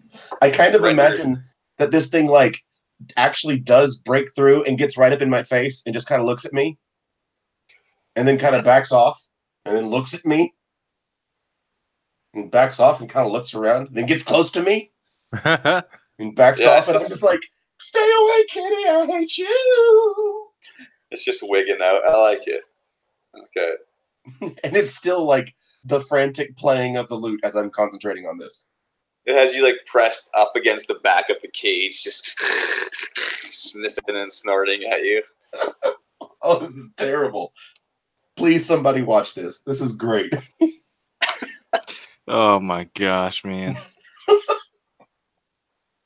Why is my screen doing weird, like, zoomy things on your guys' screen? Oh, yeah. Yeah. I don't know how it's doing this, but it's really freaking me out. Did you click at the top to stop? No. I can stop sharing. Okay. And then there's my face. If you go back to the dice roller and then share your screen, it should be okay. I don't know how to do that from a different screen. How do I? I'm not very savvy with the screen sharing thing. Share dice roller. Now is it a dice roller? Yeah. Okay, good. Yeah. Okay, so Josh, Laura's still standing. What are you gonna do? You got any healing in your glove? You can't zap any heals at Neek? Don't do it. Kill the one that's in front of you. Yeah, I was like, Neek is my worries right now. Like, okay. I imagine that you're even looking at me, and I'm like, stay away from me, kitty. Don't heal me, kill it. Stay away from me, kitty. Kitty, I promise to heal Nicola when we get done. Stay away, kitty. Laura's just shaking her head. She just can't believe this. And again, she brings up her glove and channels some more energy from the battery she has on her belt for another magic attack. Okay. And the cat is engaged with me, right? Yeah? Yes. One is all engaged. Right. Wait. Did it attack you last time? Yeah, it's engaged. So maneuver to unengage and get the short. Okay. But yeah. Then deadly again. And that'll be it. 2. Then I will flip that story point to upgrade. Okay. So 1 red difficulty so far, right? Is that what you're saying? Yep, and that's it. All right. Okay. All right. Oh damn. That cat's dead. Yeah, so that's 7 damage. That thing doesn't go down now. And nothing will. Okay, so that's 3 more damage with its soak. And that does put it over. Right. So Yeah, so that. Yeah, tell us. Yep. So Laura, she gets really angry at this point. So with her gloved hand, she channels in some energy, getting into like this big old orange ball of swirling energy, and she just hurls it toward the cat with her eyes glowing and her hair is like changing color, and it hits the cat and like basically burns it to a crisp, essentially. Nice. Okay, so Neek's still down. One of my cats is dead. And then we have this last cat that can't do any damage. So, here, okay. So, yeah, this cat explodes into flame and is burned away. The second cat has Baron pinned up against the wall and is just inches from his face, just kind of, it's calming, it's kind of breathing. You can feel the moisture coming out of his nostrils. And it's just staring at you now intently. And you're still singing away, and the cat, the hostility, you're not really feeling much hostility coming from it now, as it's just kind of sitting, staring. The eyes are like pretty wild looking still, but it's not trying to eat your face at the moment. And then you hear that classic squawking of the box coming back on. Are you guys dead yet? Those cats are expensive. You better not be doing too much damage. But just in case, where is that switch? And you can hear him shuffling around. You can hear shuffling as he's looking for a switch to unlock a couple more cages. So, as a party, you have some choices to make here. Yeah, I'll give you a round to kind of figure out what you're going to do. You can tell that he's looking to release some more cats. You have one of your friends laying down, bloodied, unconscious, and a cat that's not hostile at the moment, sitting in a cage with Baron. And if you remember your mission,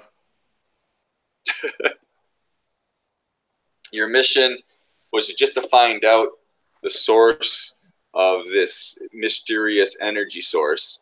So you guys can feel where you're at with that. If there's more to discover, is this enough to report to Cherry Candy? Are you going to, what do you want to do with this?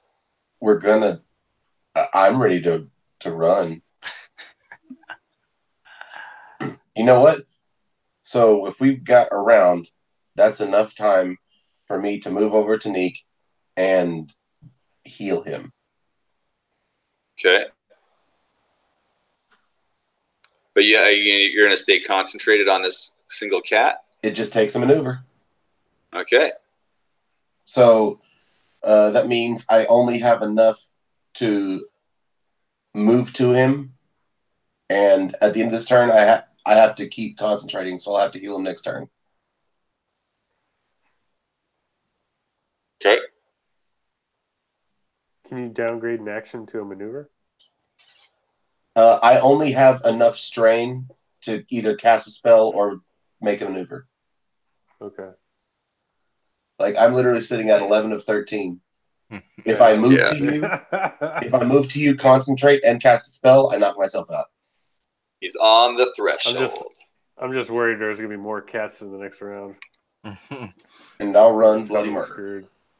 Yeah. Can we outrun cats? I can't outrun my kittens.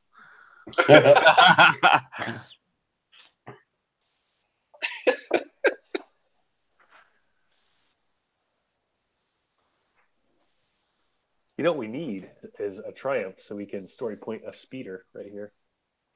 Something. Triumph, bring this whole place down.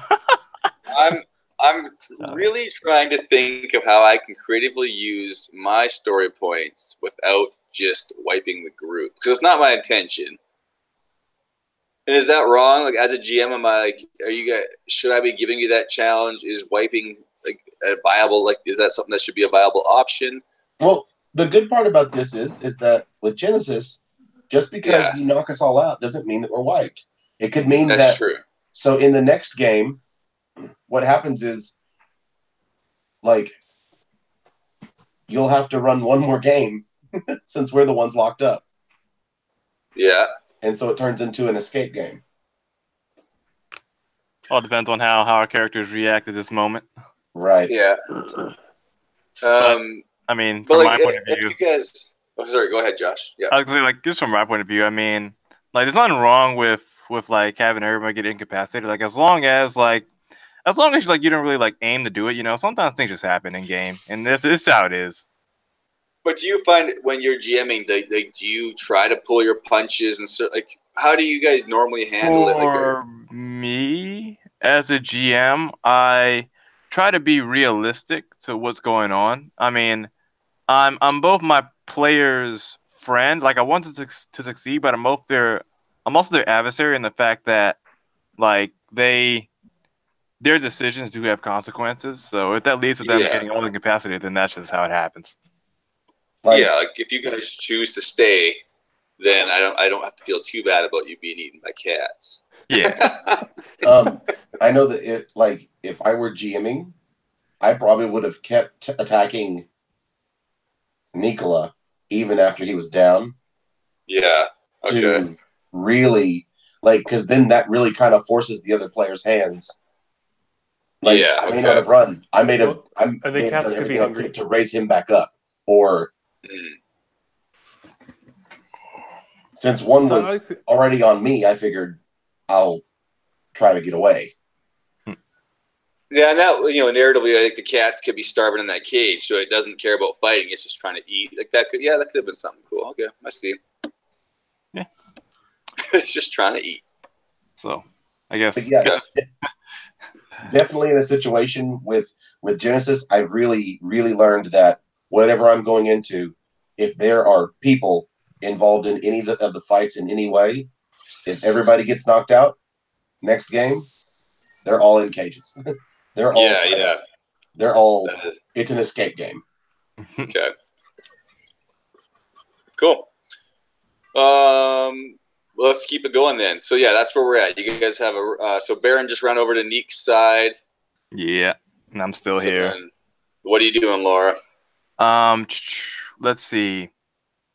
Would it be an action or a maneuver for me to pick up to, like, kind of pick up Neek and kind of try to drag him away?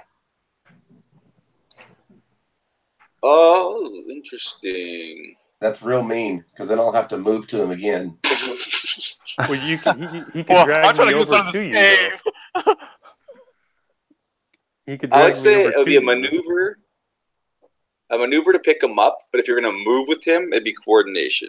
In that case, I'm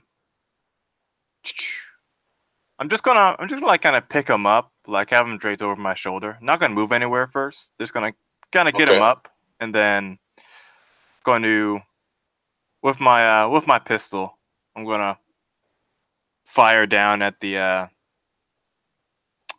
cat that's still kind of stuck down there. Okay, you're gonna shoot at the cat that can't attack. That's not super hostile right now. Okay. Yeah, I'm guessing it's at medium from me, so. We should just tame it and take it with us. Or ride it out of here. You want to go ahead and, if you want to spend one of those story points on us, you can go, cool, upgrade the difficulty, and if there's a despair, the spell is broken. Yeah, I think if you want to attack this cat, that's fine. Yeah. Yeah. Sure. And I think that I like that idea. I think if it is a despair, then it can eat you again. So let's do that. I like that. So it already has one adversary. Yeah, so I'm looking one red die. Yeah, well, I'm looking at 2 red now. 2 red. Yeah, I'll flip that point. Yeah. Don't you dare roll a despair. I don't know. Who knows what'll happen? Yeah. Okay. Perfect. Shots go wide. Shots go wide, but you got 4 advantages. 4 advantages. So,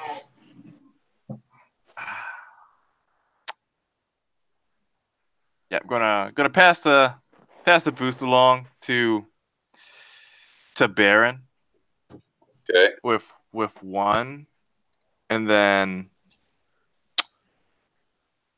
I don't know. This may be too much for 3 advantage, but That's not how it works. maybe like one of the bullets kind of hits some of the rocks or like some of the pillars, and those kind of fall down and give us a bit of like some dust and debris kind of swirls around, making it more difficult to see us for the cats. Okay, so yeah, I'll do disadvantage on the cat. Yeah. Black die for the cat. So yeah, okay. Yeah. Cool. And that's my turn. Nice. So And that's our yeah. round, right? So now it's back. Oh yeah, so my cat doesn't go this round because you guys have a freebie. Actually, just narratively, what the cat, it's gonna actually come out of the cage after you shot at it, and it's gonna be right up on Baron again, just like it's right up on him as he's concentrating and still whatever's coming out of his mouth to keep this cat at bay. But the cat still, it just comes out of the cage and walks right over, and it's just right up in Baron's face still. Not aggressively, but intensely. Like the eyes are just like locked on him intensely, and he's about maybe like 10 inches from you. Okay.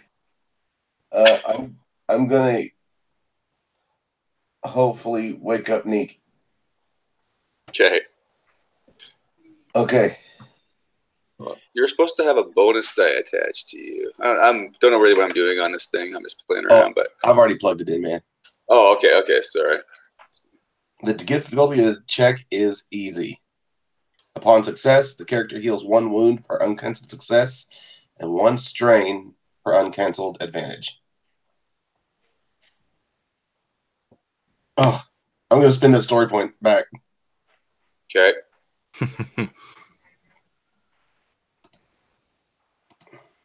Here we go. Oh wow! Oh wow! So I'm no longer strained. It's good. Well, no longer strained.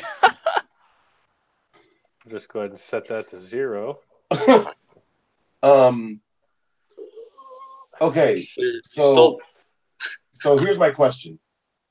Mm-hmm. It says in the spell, upon success, the character heals 1 wound per uncancelled success and 1 strain per uncancelled advantage. So nothing happened because you didn't succeed. That's how I heard that. No? 1 strain per uncancelled advantage. Yep. So I had 2 strain, and so that's gone. And then we have 4 advantage left. So then my question is, because of the wording, it doesn't say that I can spend an advantage to heal strain. It says that they heal strain per uncancelled advantage. So does that mean the rest of them just get lost in the ether, or can I spend them? Okay, so we're talking about just the heal spell, right? Yeah. So I have difficulty easy. Caster may heal 1 non-incapacitated target they are engaged with to heal. Oh, I missed that, and I can't do that. So then I think if you want, there's probably an option to switch this to incapacitated. +1 target.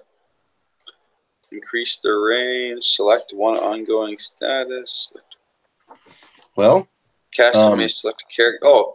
Revive incapacitated. Caster may select characters who are incapacitated to receive healing. Let's just go ahead and re-roll that whole thing if you want, because it add 2 difficulty to the check, though.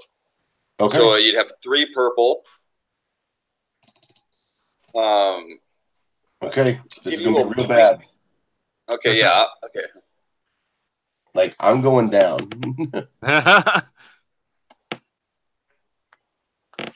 Like, if I get a single threat, I'm going down. I'm not going to upgrade. I was thinking I'd upgrade it to give you a point back, but let's just see what happens with the 3 purple. There it is. Oh! But so here's his option. I mean, he can go, cool, it costs you an extra point of strain. I'm unconscious. He can go, cool, it's going to cost you 2 strain or 1 wound. Cool, I'm unconscious.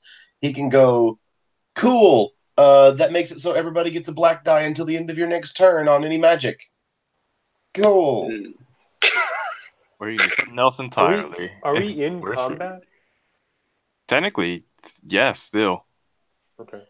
So technically, So what this will do is it's actually both effects, not just the healing. So you immediately go to your even wounds at 12, and then you heal 4 wounds. Yeah, because you don't count down from over your threshold. You just start at your threshold and work your way backwards. Oh, So I'm at 8. So you'd be at 8. Oh, so Neek is back. Yep, you're up. But Why are there holes in my neck? But Baron's down.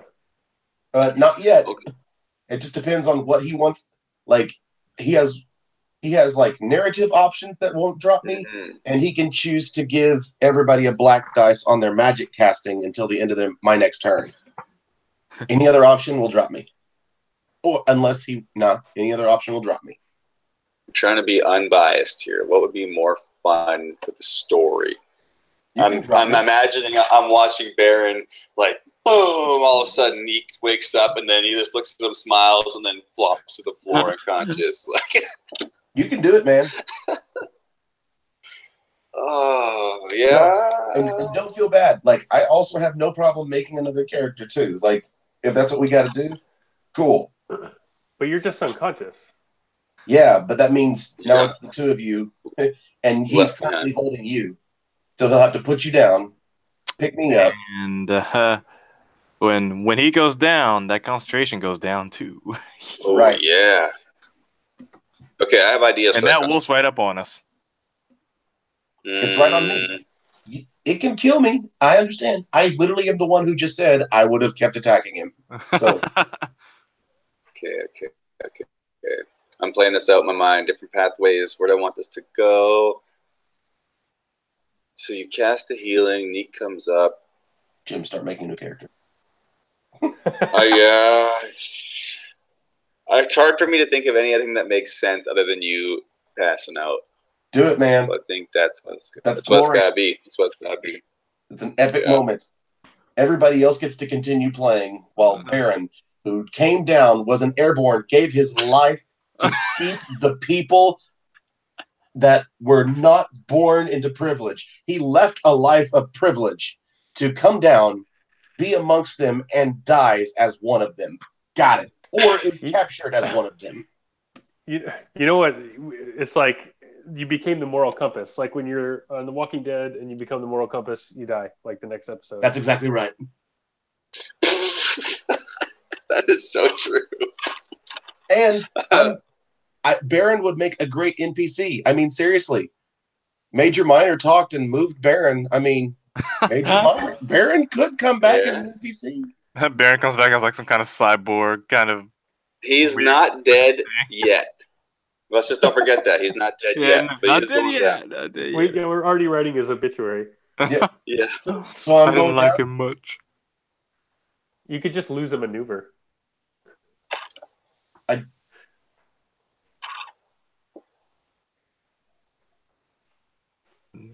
What do you mean? So spending threat, the active character loses the benefit of a prior maneuver.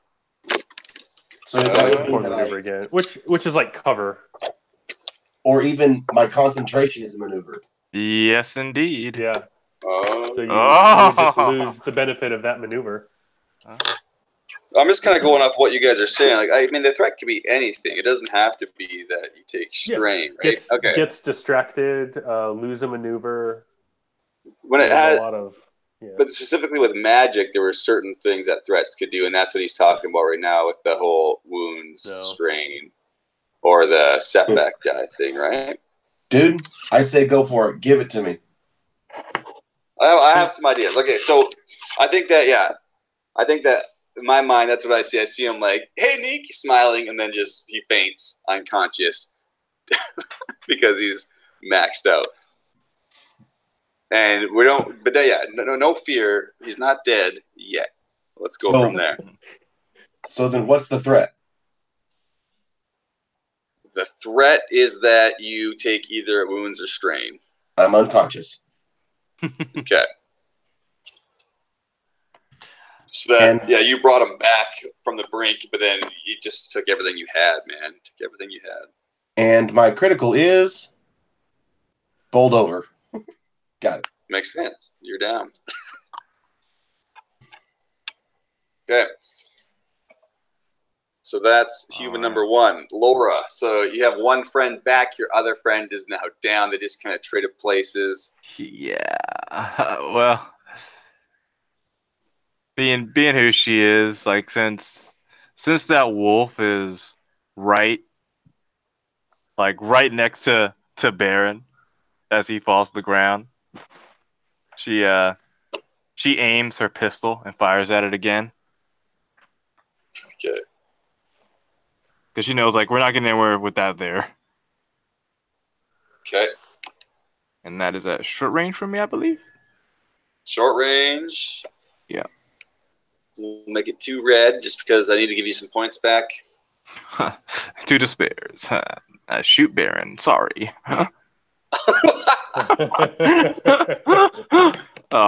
wasn't dead. But now he's dead. You dick. Fire and miss again. And then I'm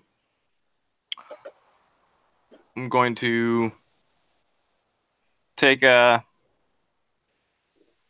2 strain to get a second maneuver, and that's going to be to run. I'm gonna step away to get the medium. Okay. Towards the door, I'm imagining, like back towards the exit? Yeah, towards the exit, yeah. Okay. Cool, my turn. Actually, Neek's up.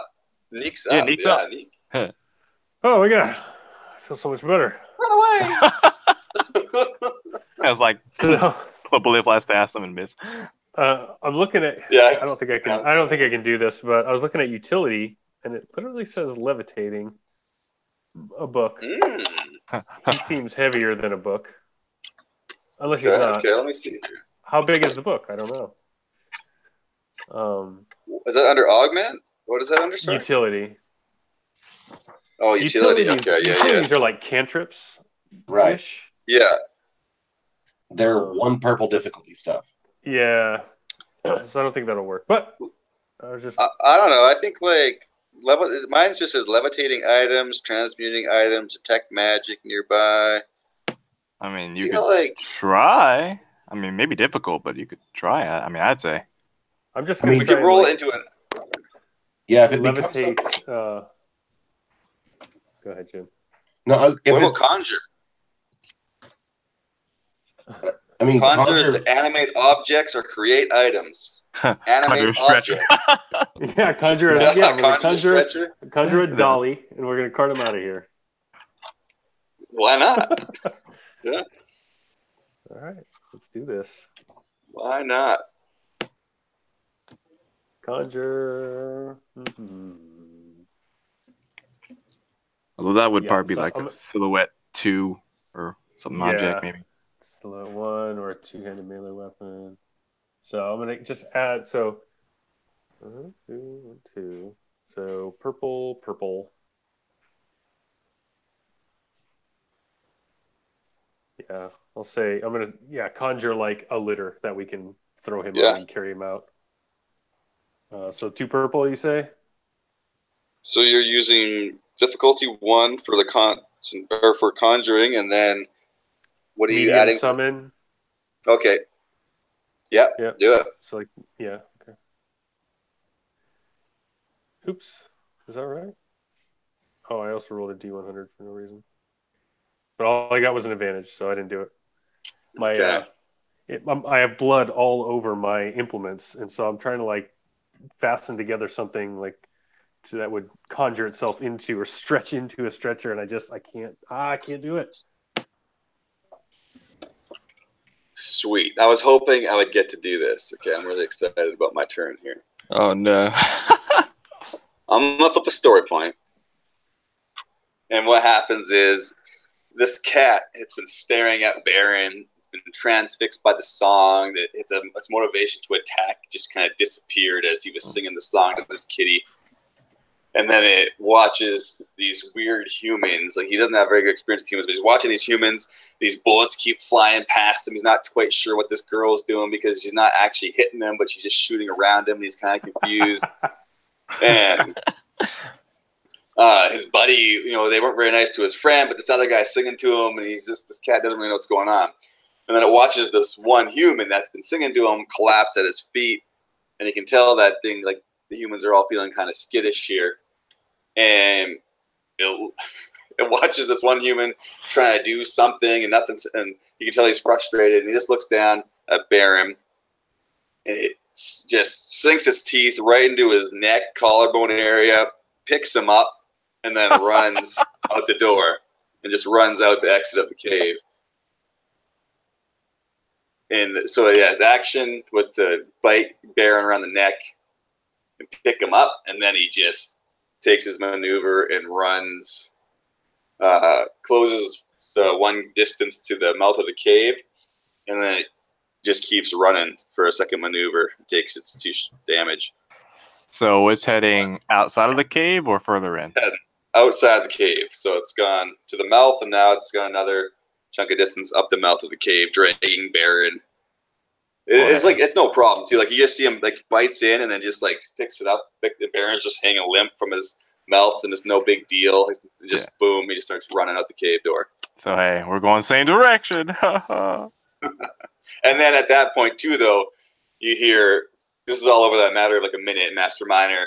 You hear the chink chink chink chink chink chink, and all. You hear more than 2 doors start popping, and all these doors start popping open. Start of the round.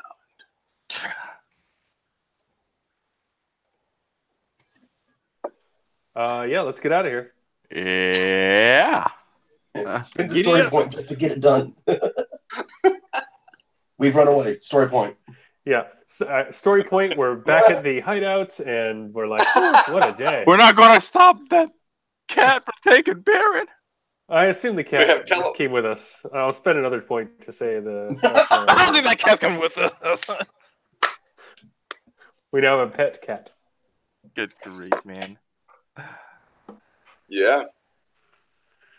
So yeah, you guys start running. Out he the just cave. agreed. I don't know. I'm running out of the cave, but more specifically, she's chasing after the cat. Yeah. Okay. Yeah. You're not sure if he's going to have a meal or if he's taking Baron out for safety yet. Yeah, she's running. She takes off out of the cat. She's running, trying to catch up to it. Okay. She doesn't really like Baron, but she doesn't want him to get eaten. No, you don't save me just to save me. I promise. I've got good story I can keep doing if I'm not my character. But it'd still be the same story. No joke. Ever since you sang the song to the cat, I've been really wanting to give you the cat. So I've been really working towards trying to get you out of the cave with the cat. Okay. Not lying. You're forcing my hand, but fine, I'll do it. I will take Animal Companion. Nice. I was so good. I was trying to figure out narratively how I was going to be able to salvage it when you guys all started dropping. And then you sang that song to the cat, and I was like, oh, man, this cat's going to fall in love with Baron. This is sweet. You took away its ability to fight. It was perfect. You cursed away his aggression. You don't have to give me the cat. I would if I got to stay Baron, I'll stay Baron. I'll take Animal Companion to keep it going. But man, I can still keep Baron interesting by not playing Baron. I know that sounds silly, but I totally can. You can still. I'm good. I'm good either way. Like, I think, yeah. I mean, you can always roll a new character, but I think I want I don't know. We kind of already went this direction. You want You Baron guys to are cool have the with it? cat. Yeah. Well, yeah, I do. Yeah, I really do. yeah. You sang it the love song, man. I literally Don't did the attack hardest me. thing I could possibly do with a curse spell. This cat was just transfixed, like looking at you, like my kitten looks at me like, what's happening? I've never been treated this way before. And then now it's just obsessed with you.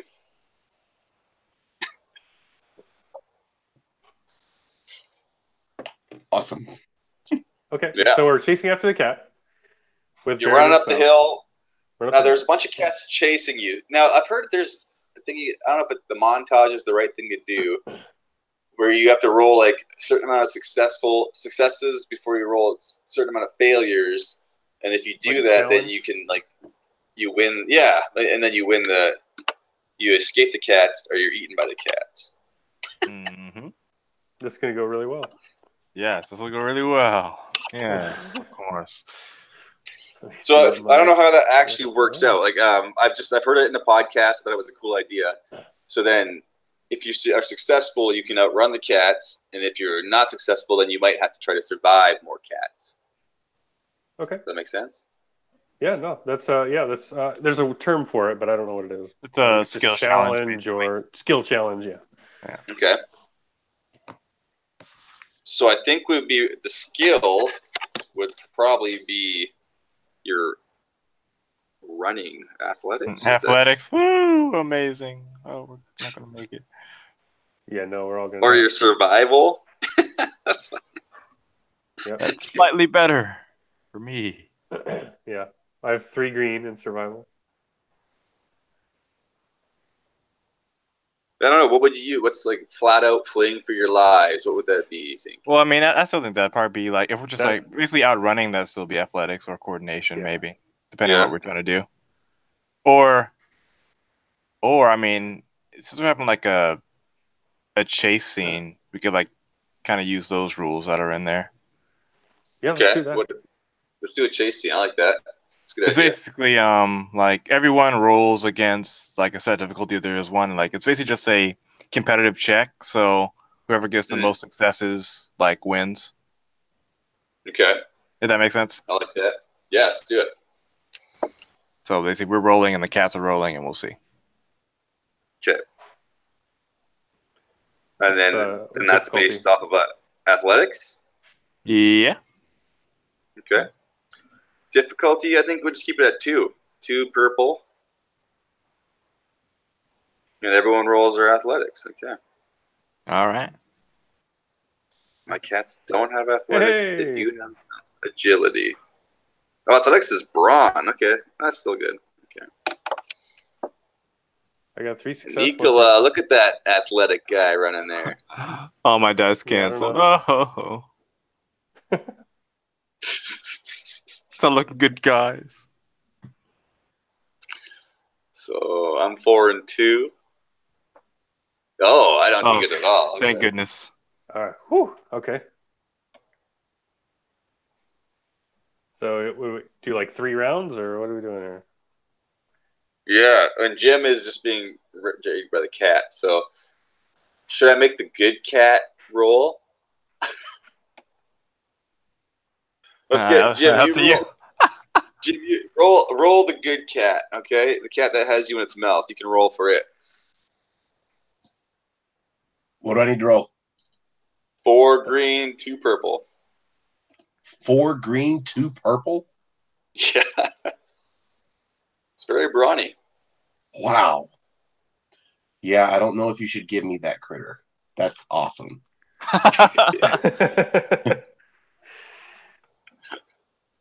Oh, yeah. Okay. Baron What a wins the triumph. race. That cat is gone. Yeah, you guys can't even see it in the tunnels. Like, it's just, you see the blood droplets from where it bit Baron in the neck, but that's about it. Where did you get? And then Where the did you blood get droplets yellows? get further and further apart because Kitty is speeding up. That is true. Where did the yellows come from? I don't think you should have any yellows in there. You said 4 greens, 2 yellows, right? 2 purple. 4 green, 2 purple. Ah. Yeah, Either way, it just cancels the triumph and the advantage, so you still get I'd still say you won that race. 5 Yeah, it successes. still is no matter what. So then it's 4 successes. Yeah, it's Okay. gone. So far, you guys are still ahead of the cats. Okay. So let's do 3 rounds. That's round 2. We'll say, where's my map? Let's get back to stop sharing. So you guys are coming out from the mouth of the cave. We'll say from that first leg of the race, you guys are about here. We'll do a second leg of the race. That'll get you to about here. And then we'll try to get you out by the third leg of the race. All right. Okay, so second leg of the race. Let's do this thing. It's kind of nice because it's the same. Oh, I can save my pool. Oh, mine canceled out. Got 4 success and 2 2. threat. All advantages for me. Oh man. So there's like rocks colliding and Yeah, they're scrambling. You can hear them. Claws on rock. And But all then that Baron, you advantage, can oh roll my for your goodness. cat again.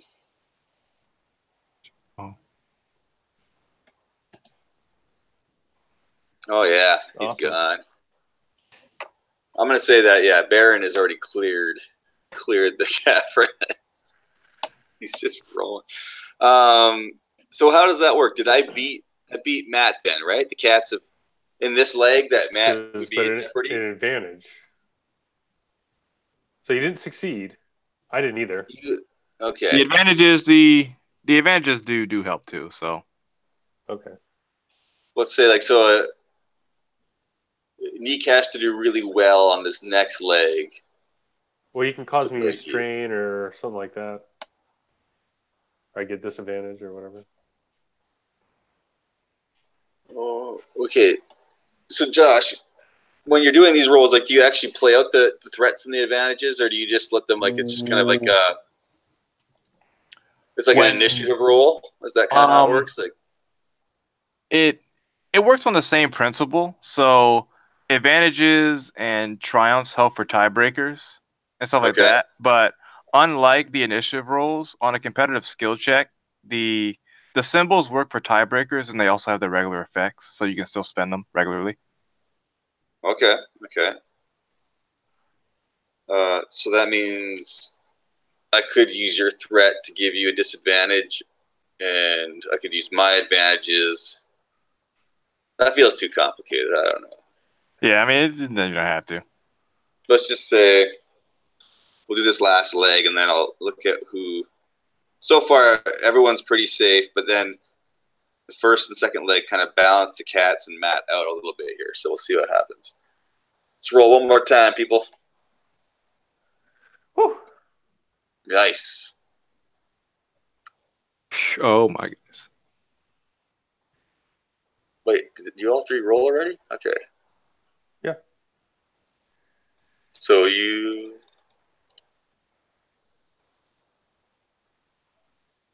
Josh got 2 and 3. Matt got 1 and 1. And Baron again killed it. Okay, here comes my cat. Okay, I think you guys still... So we tied Matt. on successes. So, check. And then tie. Interesting. How many we got points there? Okay, so yeah, you come out. You guys have been running just nonstop, blast, like you're probably popping shots up as you're going. Laura comes out of the opening where you guys first came in, and Baron and the cat. Baron is laying at the cat's feet by. Oh wait, did you guys got dropped off by taxi? Right? I think in the beginning you guys just got dropped off out there.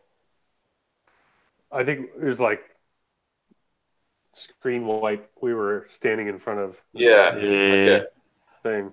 So I mean, flip a destiny point. We called them while we were running. Yeah. Oh, yes. Okay, do it. Flip the point. Let's do that. And we can say that Knox. We were calling. Help. Knox buddy Rob is out there and is even better. Yeah. Okay. Well, you guys. Yeah, I have some ideas for that too. But it's your point. You tell me what you see when you get out there. So as we're like Say, Laura had the forethought to call during this chase, and as we get out there, like through that crevice, we just see like on the horizon, just like this like dust coming toward us, like this black speck. Nice. Okay, so yeah, you come out, and then you see Nicola just like booking it, and these cats are right up on him. Like there's just a pack of them, and they're nipping at his heels, clawing, jumping, and missing. And he comes out of the entrance, and these cats are right up on him.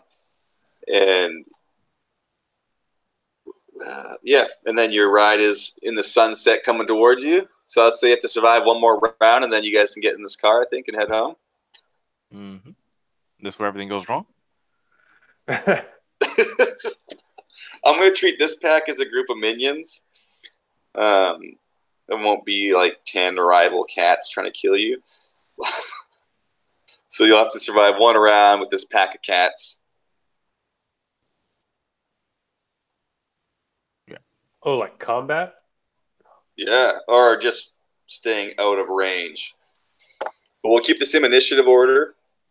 And so now that the chase scene's over, you guys are out front. You guys have the first 3 slots, and then by the end of this round, the car should be in range to you, I'd say, and then you guys can go from there. Yeah, all right. Just to make it interesting, can you survive and get in this car? How far away are the cats from us right now? Cats are medium range to you, Baron, and your guys' cat, and they're short range to Nicola as she's coming out of the cave entrance.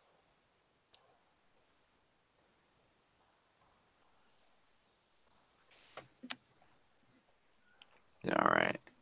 You want to go And first? Baron, if you want to, you can play this cat for your initiative slot because it's technically your companion at the moment. It doesn't have to officially be, but as of right now, for this session, it's chosen to be your companion. So if you want to play the cat, you can for this round. What's its brawl? What's that? What's its brawl? What's its like? I'm pretty I don't sure it's understand like the question. what the brawl. It's brawl skill. Oh, brawl. Sorry, I didn't hear you. It's 4 brawl. Oh, sorry, 4 brawn with a brawl of 2. So yellow to green then. Yep. So is it time to start then? Yeah, we'll just use the same initiative that's already up there. So you guys have the first 3 slots. You can either run towards the car or hold your ground and see what happens by the end of this round. If you survive this round, your guys survive and you're in the car, you're out of here. And if you don't survive this round, well, you don't survive this round. The cat takes up a stance over Baron's body in a more aggressive form that's similar to in the military, those who have dogs literally staying awake on top of their body. This cat is spread out over me in an aggressive stance should anybody, probably either way, come after me. Okay. I like it. So does that give you defense 1? Yeah. Nice. Okay. So yeah, they're all grouped together coming at us. Yeah, it's a pack coming out on your heels as you come running out of there. The Laura and Baron and the cat. They're short on you, so you're short range to Laura and Baron, and then the cats are short range to you. Does that make sense? Okay. So the cats would be medium range to Laura, but they're short range to you, and you're short range to Laura, kind of idea. Yeah. Okay. So I'm going to take out what looks like a what's the big marble called? The smasher? Yeah. Okay. And I'm just going to throw it up in the air above them, and I'm going to rain fire down on them. So I'm going to... Sweet. do that, but it's going to have the blast quality. So every, so I'm going to do the one in the middle, and everyone in close range to that will get blast 2 damage. I like it. Okay. So that's 2 difficulty. Yep. Now, because I'm just kind of playing fast and loose with this this stat block, technically, like would it still keep its adversarial component even though I've now mashed it into a minion? Say no. Just go ahead and say no. Okay. No, well, that's 2 different like classes of True. component, right? Yeah, True. minions generally don't have talents to use, so. I know, but it's fun to make things up. You're just trying to kill us all. Yeah, I don't think he is. Okay. So 2 purple? 2 purple, fine. Oh, I'm flipping a point though. All right. So 1 purple, 1 red. I get the adversary anyway. Got it. There we go. Nice. So they work. do Okay. 2, 3, 4 damage to the one in the middle, and a 4 damage to each adjacent, I guess. To activate the blast. Okay. And then I can still apply soap. Successful engage suffers damage equal to the blast rating, which is 2 plus the number of successes. So 2, 3, 4. So 4 damage.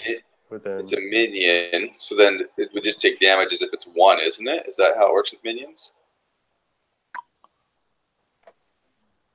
Because if there was multiple groups, then all the groups would take damage. But if it's a minion, then the minion acts as 1. Is that correct?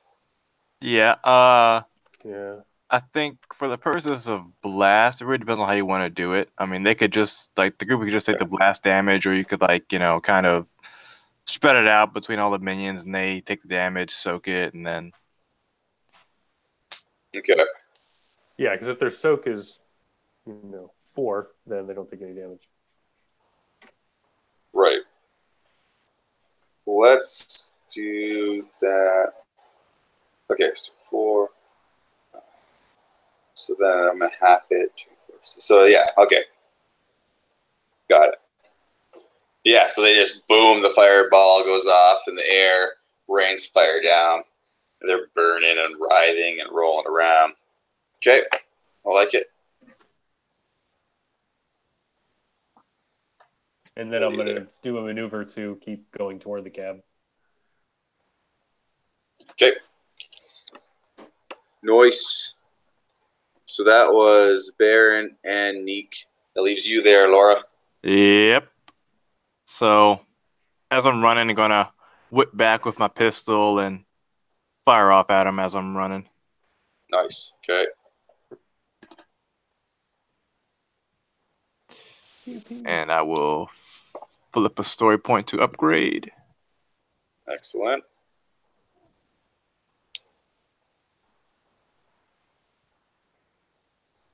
Of course. Oh, man. You were like the Deadeye last time, and now you can't hit the wall. It's happening. It's happening. All right, so 1 advantage. I'll recover my strain as she's calming down now, and then with my maneuver, I'll keep running toward the cab. Okay. Cool. So the pack, everyone. So Baron is just being guarded by the cat. Laura, you ran past Baron, so did you extend your gap? Is that what you were doing? Yeah, basically like running. So they were medium. Well, they were way farther than us, right? Yeah, so you were short range to Laura. The cats were short range away. So the cats were medium to Laura and Baron. Yep, still medium to me because like I need another move to get along. So I'm at at the edge of medium right now. And then you ran. So they're medium to everyone, I think, at this point. So yeah, they're just gonna run. They're chasing. You guys luckily got out of range, but so they're just chasing you. And then that's the end of the scene. They're basically they're leaping and clawing. Claws are hitting the side of the cars. It like does one of those cool slide up, and it's like kind of bashing into some of the cats as it gets in the position for it. Kind of actually, it's like one of those. There's one of those sliding like 180 moves. So it comes around all of you guys and hits a bunch of the cats, and so that one of the sides is now between you and the cats and Baron and all you guys are on the other side of the car now. So you're able to pile into the one side as the cats are getting back up, and they're trying to jump in at the driver's side and claw at the car as you guys pile into this thing. And once you're all secure, who did you call, Laura? Just a random cab driver? Whoever we know. Yeah. Like, call a random number. Hey, come pick us up. Okay, I think it'd be fun if it's Rob. Yes, It's Rob. Rob. Yes. Yeah. Rob looks at you guys like, what the hell? Slams it in the drive and peels out. They like jump in. Laura's kind of Laura gets in. She's sweating, looking around. She holsters her pistol and she's like looking up with her. Since she's used so much magic, like her eyes are glowing and like her black hair it's like glowing orange at the end. She's looking at Rob like, "Hey, how's knock?" And then he takes a pan of the car, and there's you with your glowing hair and eyes are bright. The back seat, there's Neek, and he's all bloodied up. And then there's Baron, who's unconscious, up against the side of this big bestial cat that's just sitting in the back seat, staring ahead at Rob, and he just looks at all of you guys. Every time I get a call from you guys, I think to myself, it can't get any crazier than the last time. And you know what? I've been wrong every time. Just drive, Rob. Just drive, please. Yeah, I think that's best for all of us. And he just looks forward.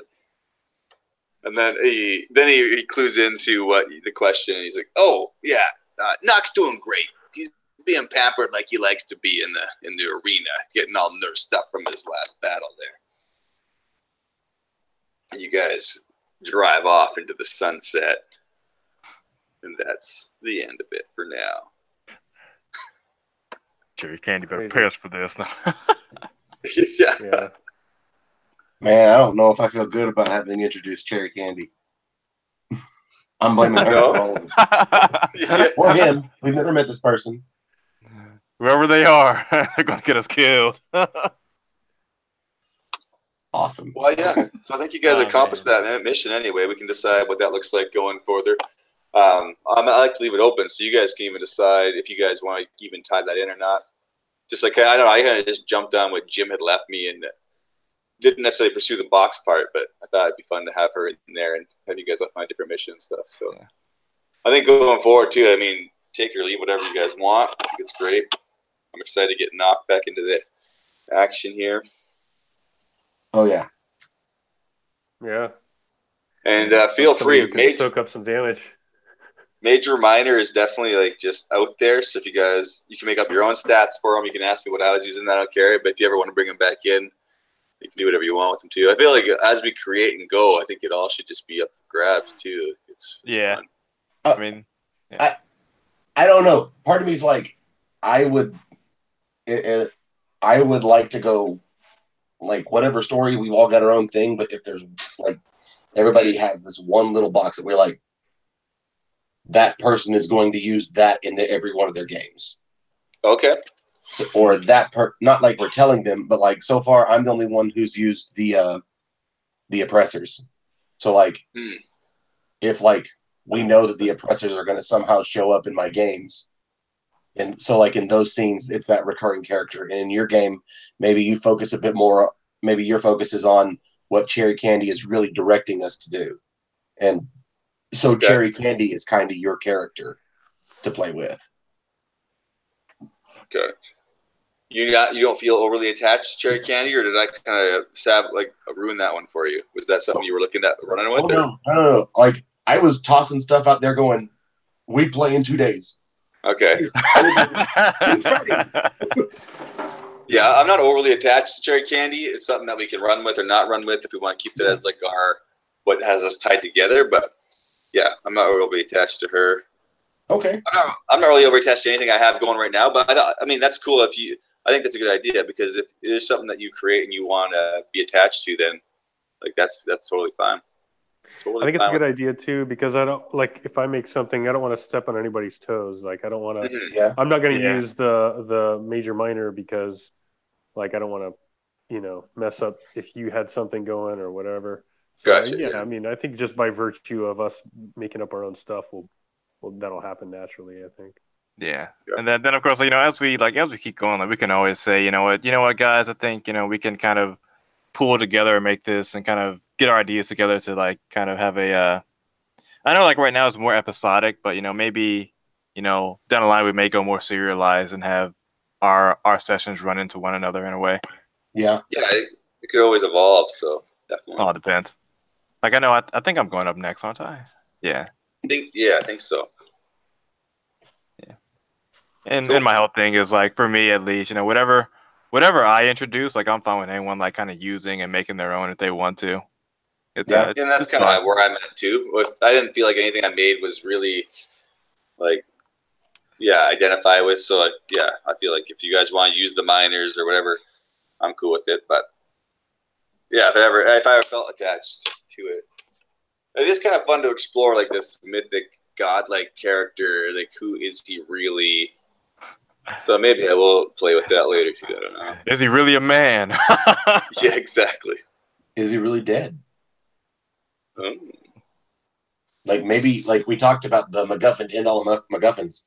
Maybe the MacGuffin is we think that, like, it could be cool that we think we found where his magic item or whatever it was that made. What we say was it was like a vault of like all this knowledge about magic and whatnot, or the technomancy and whatnot. And he's in it, alive, Yeah, because he holds all the knowledge. yeah, that'd be great. That'd be an AI version of himself or something. yeah. The Wizard of Odyssey. And I think I might actually. I mean, as far as my session or sessions go, I'm gonna kind of touch on that a little bit. I think. Yeah. Cool. That's good. I basically reskinned a goblin, like a one-shot goblin adventure I did with my Tyranoth party. I just kind of reskinned it and then added our elements to it because I was like, I don't know what I'm going to do for a one-shot. Yeah, I think you said that. Yeah, we'll go in there and we'll just like, there's a horde of goblins. How am I going to change that up? I created the miners and then just kind of adapted from there. No steel candle. Cool. Experience-wise, we do the same thing. I think we're doing 25 a session is what we agreed on. I think. I believe so. Sure. Yes. I forget every time. Yeah. It adds up fast. Like again. Yeah. How do you add because I saw one, I think it was Jim's character sheet had talents on it, but I can't figure out how to add them on this. What are you using? Sky Jedi's Genesis Emporium? Genesis Emporium. I can't figure out how to add a talent. Or is it just okay, so he's updated this thing so much, man. So if you click on at the very bottom, there's like the tree at the very, very bottom. You can click on a box. It'll say inactive. You click on it, and then you can select one of the talents that's from the book. Oh. And then if you want to add the actual text into it, he's added at the very top, there is custom data. You go over to the talents, and then all you have to do is type in the name. Like, so for me, I picked duelist. And you type in the name section, you type in duelist exactly the way he has it spelt. You can add setting to your activation, and then I copy and pasted the description out of the PDF. And when you add the talent, then that description will actually show up on your character sheet now. Like it's really cool. I'll share my screen here, and I'll show you. So on mine, if I go down now, these all have full descriptions in them because I've just edited the data. Yeah. Yeah, good. I remember that was one thing that annoyed me about a single person. Like I can't change these talents, and I don't want to look at the book all the time. So that's changed everything for me too. I love it. I actually, he has a Patreon thing. I'm giving him like the $2 a month or whatever. Because I think he's done amazing work with these rollers and stuff. And Yeah. I can throw him a toonie a month. I thought it was cool. And he's like really vocal in the forums and like chatting on Discord. Seems like a pretty rad guy. So Yeah. cool. Okay, so 25 more. So I'm at a total of 165 before this latest batch. Is that what everyone else is sitting at? I have earned experience is 75 so far, and then if I add 25 more, I'd be at 100. So everyone, What's your total though? my total is 190 now. Okay, I'll just set that as mine. Then. I'm at 200. I'm at 210. Right. But that might be based off our starting stats. Yeah, it's based off the Right. species XP, yeah. If you click on the available XP, it'll say you're earned. So I've earned 100. Everyone, I think that should be where we're at, right? Everyone has earned 100. Yep. Okay. Man, 25. I love this, man. We've done 4 sessions, so 100. Yeah. Yep. Okay. I'm at 210, and I've already bought some stuff, so I'll have to. But I think it takes that into account when I add a rank or. Yeah, it takes that into account. Okay, that'll work. I also wanted to feel out how you guys feel. Like I was playing around with my sheet last week, and I took some liberties. And then I thought I'd run it by you guys. But like I'm thinking like Knox at the arena. He's training up. Some months have gone by, and like he had really basic starting armor and a sword. So then I was like, narratively, I'm in my mind like, over those months, he may have went to the smith and got his sword upgraded, and maybe got some adjustments. So, like, how do you guys want to deal with upgrading? Like, our characters are progressing rather fast, experience-wise. So, how do you want to handle? As far as like gear and stuff? Yeah, that's kind of what. After we do this session, we should do a little bit of downtime, or before, I guess, do a little bit of downtime. Like, I'm going to go into town and buy. Because since I got my throat ripped out, I'm going to go buy a better coat. But like, part of that is that so far we're not really awarding much money. So yeah, do we just want to like set like after each person's mini story that we just go a solid 500? Well, so we're going to deliver this information to Cherry Candy. What was she going to pay us? That's a good question. I don't really know. I mean, maybe that's what the 500 represents, the payoff from it. Okay. Yeah. I'm down. So just everybody at 1,000? Okay. From my games and your games? Yeah, that sounds good. And then we can spend that as we will. Because I was thinking, like, you have your upgrades and your modifications, and I was like, I added gilded to my leather armor, which just gives me like a bonus to my charm. I'm like, oh yeah, like Nock would totally have like fancy looking armor. It's like looking all slick and decked out in the arena. So I'll look at the pricing and I'll try to backtrack what I did on my weapons here and my armor. I just gave like one upgrade to each of them. But I was just kind of playing around, thinking like narratively, like he would be upgrading that stuff and how we are going to handle that. So okay, 1,000 gold. I'll go see how much I actually spent and fix that up. Cool.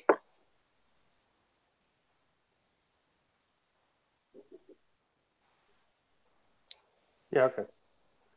All right. Right on, boys. Well, thanks for playing. Yeah. Yeah. I look forward to seeing what you come up with, Josh. Oh, I told my wife I'd ask. I told her it was probably a very low probability, but she was curious if there's any other nights that work other than Wednesdays. I told her no, but I told her I'd ask also. But she started working lately, and so it has affected our together time. So she was curious to see.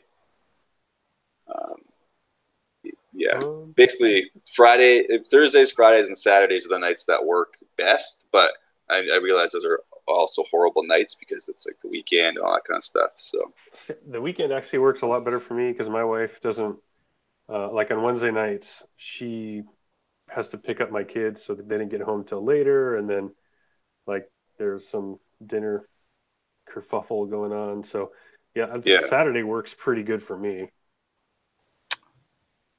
Like I know we built this group around the Wednesday, so there's no pressure. Like if you guys can't, it's no big deal. Like, but she just said like if it can happen, ask them, and if it doesn't, then fine. But so I just told her I'd ask about it. I don't want to put you guys out or anything. So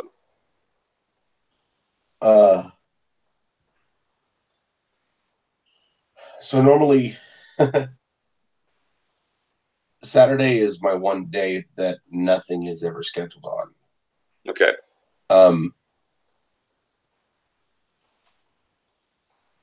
I can check with my wife and see what our Saturdays are going to be looking like. But like again, we pretty much had the same schedule since we're both teachers. And then like Thursday nights I call football games. Tuesday nights we have another group. I've got another game on Mondays and Sunday nights, and I build a church every Sunday.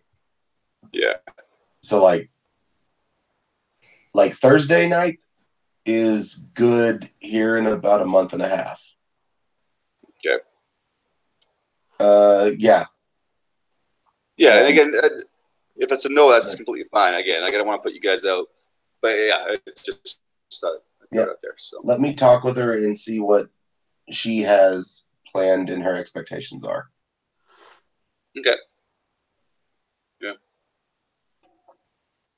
Josh, you got anything on that? Weekends for me they're not so much patchy, although I do play a Star Wars game with my friends, and that's usually on the weekends when we get together. But it all depends. Yeah, I get that. So I can't really say no, can't really say yes. It all depends. Right, like that's kind of where I am right now with my wife. Yeah. I mean, this works. Like we talked it out, and like once we like actually sat down and looked at it, like every second Wednesday isn't a horrible thing, and like she's less worried about it now than she was when she first brought it up because we had a good talk about it, and like And so I just told her I'd bring it up, and so it isn't like life or death. We're not going to get in big trouble over. She's not going to be fighting over anything, but it's just one of those things. Yeah. Yeah, I hear you. Yeah. So yeah, think about it. Let me know, and if not, then it's good. I'm still set for every other Wednesday because I'm loving it. I just can't wait to start swinging swords and being a dumb, cocky brute again. All right, guys. Take care. Yeah, awesome. Cool. Have a good night, Matt. I'll stop broadcast.